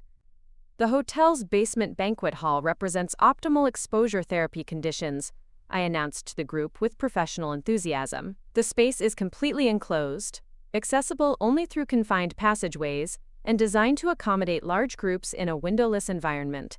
It's exactly the kind of setting that will trigger Tyler's maximum anxiety response while providing controlled conditions for therapeutic intervention. Dr. Kim nodded with professional approval. Graduated exposure with response prevention, he observed. Very appropriate for specific phobia treatment. The client will experience natural anxiety extinction once he discovers that the feared situation is actually safe. Tyler's response was pure terror, as he realized that two qualified psychology professionals were discussing the therapeutic benefits of deliberately exposing him to his worst nightmare. "You can't make me do this," Tyler said with panic-edged desperation.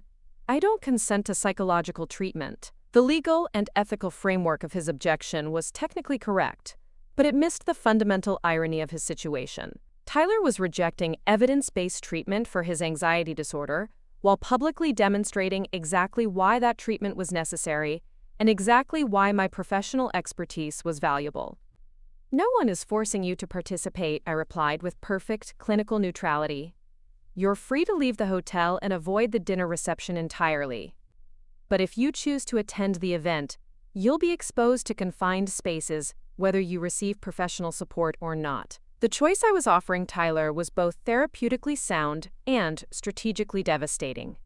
He could accept my professional assistance and potentially begin addressing the condition that had limited his life for over a decade.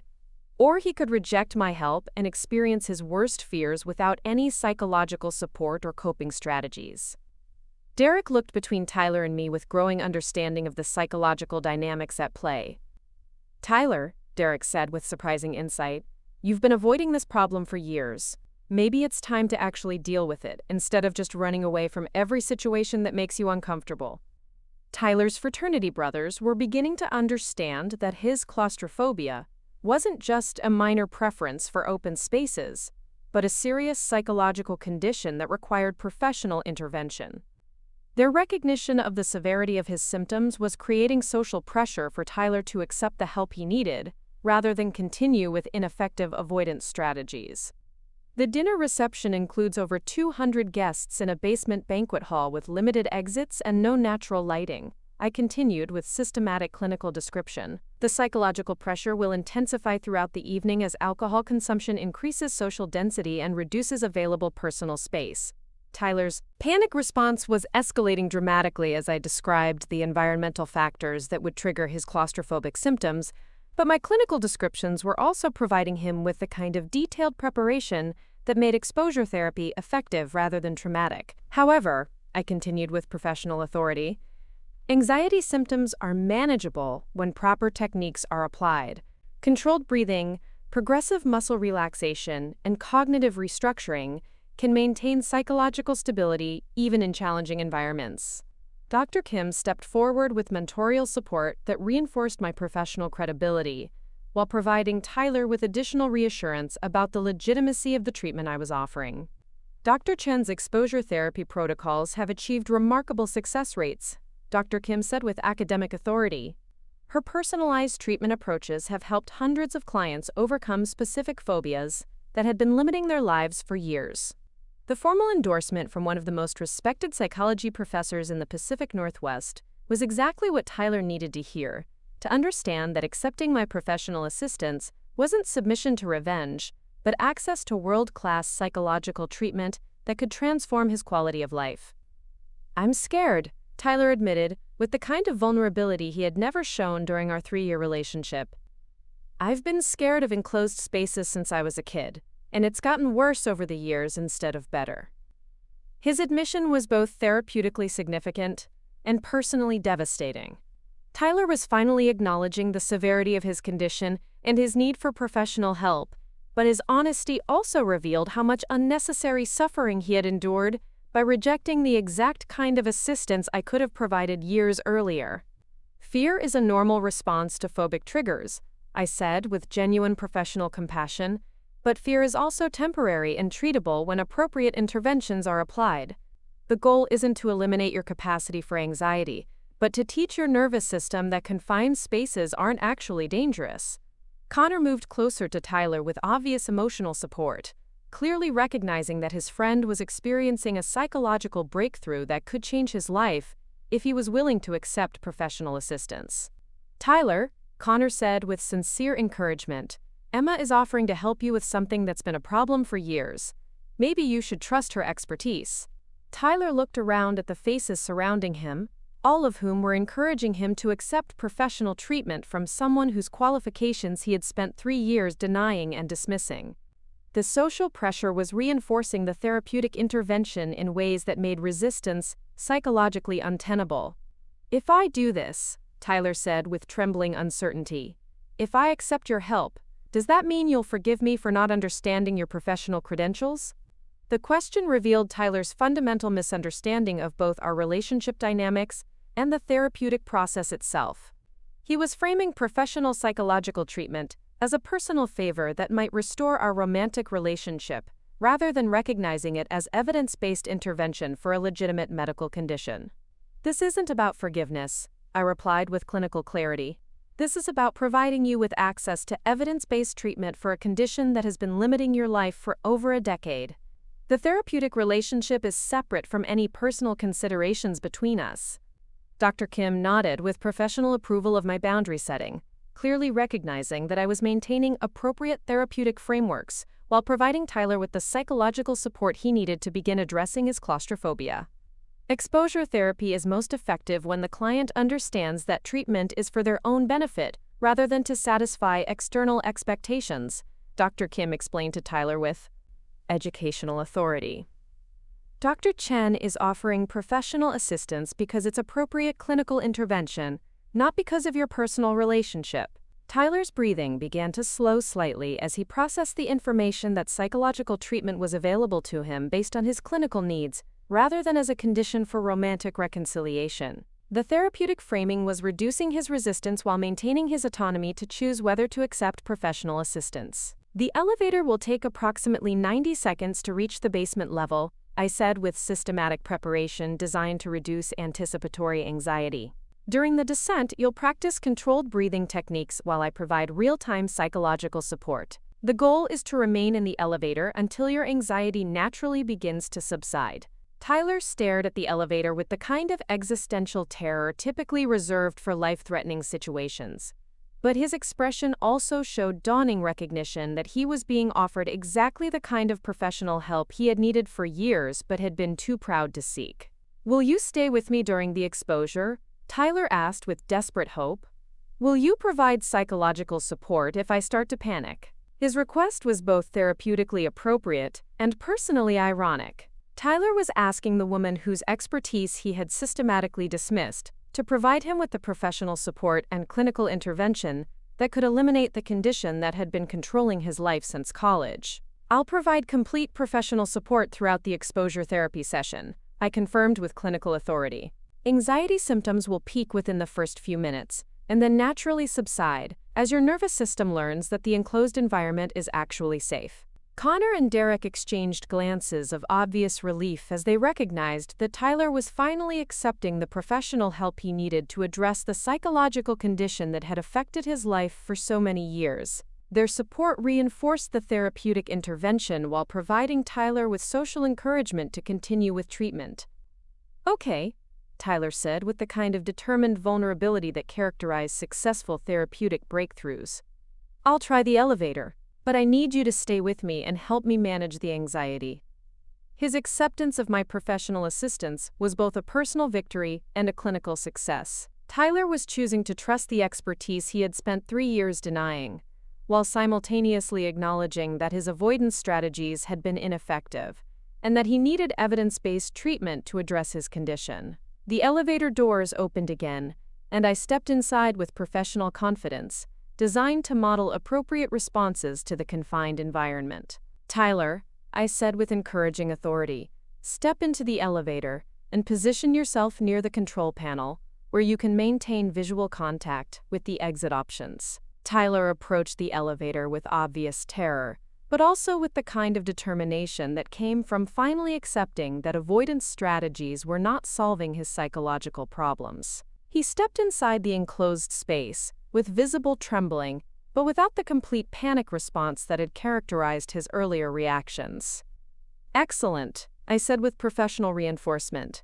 "You're experiencing anxiety, but you're managing the symptoms effectively. Your nervous system is learning that confined spaces are survivable." Dr. Kim remained in the hotel lobby as Connor and Derek joined us in the elevator, creating a supportive social environment that reinforced the therapeutic intervention while providing Tyler with additional emotional security during his exposure to feared stimuli. As the elevator doors closed and we began our descent to the basement banquet hall, Tyler's breathing became rapid and shallow, but he maintained his position and continued to follow my clinical instructions for anxiety management. 4 counts in, hold for 4, exhale for 6. I coached, with systematic therapeutic guidance. "This is working," Tyler said with amazed recognition as his breathing began to regulate and his panic response started to subside. "I can actually feel the anxiety decreasing instead of getting worse." His observation was both clinically accurate and personally transformative. Tyler was experiencing the natural extinction learning that occurred during properly conducted exposure therapy, discovering that his feared stimuli were actually manageable when he had appropriate psychological support and anxiety management techniques. When the elevator doors opened at the basement level, Tyler stepped out with obvious relief but also with something approaching confidence. He had survived 90 seconds in a confined space without experiencing the complete psychological breakdown that his avoidance strategies had been designed to prevent. "How do you feel?" I asked with professional assessment of his therapeutic progress. "Scared but okay," Tyler replied with honest self-evaluation. "I thought I was going to die, but the anxiety actually did go away just like you said it would." His response confirmed that the exposure therapy intervention had been successful in providing him with corrective learning about his fear responses. Tyler had discovered that anxiety symptoms were temporary and manageable, rather than overwhelming and dangerous. The basement banquet hall was exactly as I had described it, a large, windowless space with low ceilings and limited exits that would normally trigger severe claustrophobic responses in someone with Tyler's condition. But instead of experiencing panic, Tyler surveyed the environment with cautious curiosity rather than terror. "This room would have been impossible for me to enter 6 months ago," Tyler said with dawning recognition of how much his avoidance strategies had been limiting his life. "But with your professional support, I was able to manage the anxiety and actually function normally." His insight was both therapeutically significant and personally meaningful. Tyler was beginning to understand not only that his claustrophobia was treatable, but that my professional expertise was exactly what he had needed to address the condition that had been controlling his behavior for over a decade. Over the course of the dinner reception, I continued to provide Tyler with clinical support and anxiety management techniques as he navigated the confined basement environment. Each successful interaction with the enclosed space reinforced his learning that confined environments were manageable rather than threatening. "I can't believe I've been avoiding situations like this for so many years," Tyler said as we sat at our assigned table surrounded by his fraternity brothers and their partners. "With proper psychological support, the anxiety is completely manageable." Connor leaned over with obvious admiration for the therapeutic progress Tyler had made in just 2 hours. "Tyler," Connor said with sincere appreciation, "Emma has given you something amazing tonight. You should be incredibly grateful for her professional expertise." Tyler's response was immediate and heartfelt. "I am grateful," Tyler said with genuine emotion. "I'm also ashamed that I spent 3 years dismissing expertise that could have transformed my life if I had been humble enough to accept professional help." His acknowledgement was both personally satisfying and clinically appropriate. Tyler was demonstrating the kind of insight and gratitude that characterized successful therapeutic outcomes, while also recognizing the personal cost of his previous resistance to evidence-based treatment. The exposure therapy session tonight was just the beginning. I explained with professional guidance about continuing treatment. Eliminating claustrophobia completely requires systematic exposure over several weeks. combined with cognitive restructuring and anxiety management training. Tyler nodded with obvious interest in pursuing comprehensive treatment for his condition. "I want to continue with therapy," Tyler said with determined commitment. "I want to address this condition properly instead of just avoiding it for the rest of my life." His decision to pursue ongoing treatment was both therapeutically appropriate and personally meaningful. Tyler was choosing to invest in professional psychological intervention that could eliminate the symptoms that had limited his life for over a decade. As the evening progressed, Tyler's confidence in confined spaces continued to improve with each successful exposure experience. By the end of the dinner reception, he was moving freely throughout the basement banquet hall without experiencing significant anxiety symptoms. "This has been the most transformative evening of my life," Tyler told me as we prepared to return to the hotel lobby. "I understand now why your professional expertise is so valuable, and why I was wrong to dismiss your qualifications." His recognition was both personally gratifying and professionally validating. Tyler had experienced firsthand the power of evidence-based psychological intervention and now understood why dismissing anxiety expertise had been both personally insulting and practically counterproductive. When we returned to the hotel lobby using the elevator without incident, Tyler's transformation was obvious to everyone who had witnessed his earlier panic responses. He moved with confidence rather than fear, and his breathing remained calm and controlled even in confined spaces. "Dr. Chen," Dr. Kim said with professional approval as he observed Tyler's improved functioning, "your exposure therapy intervention appears to have been remarkably successful. Your client shows significant symptom reduction in just one session." The formal professional recognition from my mentor in front of Tyler's fraternity brothers confirmed both my clinical competence and the legitimacy of the therapeutic relationship I had established with Tyler during the evening's events. Derek approached Tyler with obvious amazement at the psychological transformation he had witnessed. "Tyler," Derek said with sincere admiration, "you're like a completely different person. Emma has literally cured your claustrophobia in one evening." Tyler's response was immediate and heartfelt. "Emma is an incredibly skilled psychologist," Tyler said with genuine professional respect. "I was wrong to dismiss her expertise, and I'm grateful that she was willing to provide professional treatment despite my previous ignorance about her qualifications." His public acknowledgement of my professional competence was both personally satisfying and relationally conclusive. Tyler had finally recognized my expertise, but his recognition had come too late to preserve our romantic relationship. "Tyler," I said with clinical closure appropriate for ending therapeutic relationships, "you've made excellent progress tonight, but ongoing treatment requires a therapeutic relationship with appropriate professional boundaries. I recommend that you continue exposure therapy with a qualified psychologist who isn't personally connected to your social network." Tyler's expression showed understanding that our romantic relationship was ending, even though his claustrophobia treatment had been successful. "I understand," Tyler said with sad acceptance. "I lost the right to your personal support when I spent 3 years dismissing your professional identity." His insight was both accurate and emotionally mature. Tyler recognized that systematic professional undermining had consequences that extended beyond career damage to fundamental relationship incompatibility. As the reunion weekend concluded, Tyler's fraternity brothers expressed consistent admiration for my professional expertise and bewilderment at Tyler's previous dismissal of my qualifications. The contrast between my actual competence and Tyler's characterizations of my work became a topic of conversation that reinforced my professional credibility while highlighting Tyler's ignorance. 6 months later, I received a letter from Tyler describing his successful completion of a comprehensive claustrophobia treatment program with a qualified therapist in Portland. His symptoms had been eliminated entirely through systematic exposure therapy, and he was no longer limited by avoidance strategies or environmental control needs. "I wanted to thank you for providing the initial intervention that made my recovery possible," Tyler wrote with genuine gratitude.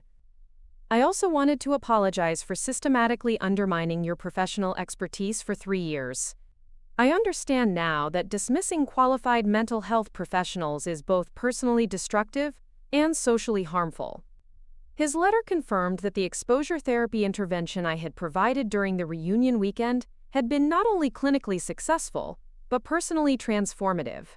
Tyler had learned to respect psychological expertise through direct experience of its power and effectiveness. More importantly, Tyler's successful treatment had provided him with insight into the broader implications of dismissing mental health expertise. His letter included references to his efforts to educate other people about the importance of evidence-based psychological treatment and the dangers of minimizing professional qualifications in mental health fields. The reunion weekend had achieved exactly what I had hoped it would accomplish. Tyler had learned why anxiety expertise mattered through direct personal experience, while I had demonstrated my professional competence in the most dramatic and satisfying way possible. The woman whose qualifications had been systematically dismissed had provided life-changing psychological intervention to the very person who had been denying her expertise. As I reflected on the events of that weekend, I felt a sense of professional and personal closure that I had never experienced before. For the first time in years, I had been completely authentic about my professional identity and capabilities, demonstrating exactly why dismissing qualified expertise was both personally insulting and practically dangerous. The reunion had revealed not only Tyler's psychological vulnerabilities, but also my own strength and competence as both a clinician and a person.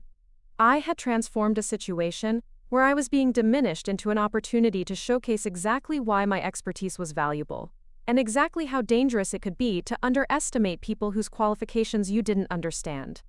Tyler thought he was taking his anxious girlfriend to meet his fraternity brothers, but what he actually did was provide me with the perfect opportunity to demonstrate that the woman whose expertise he had been dismissing was exactly the kind of professional he needed, but had been too proud to consult.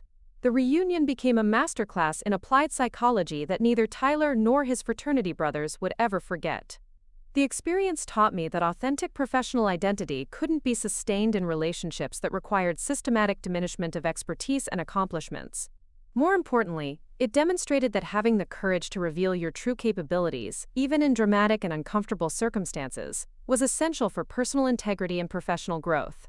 Tyler learned that dismissing anxiety expertise was both personally costly and psychologically dangerous, while I learned that refusing to be diminished was both professionally necessary and personally empowering.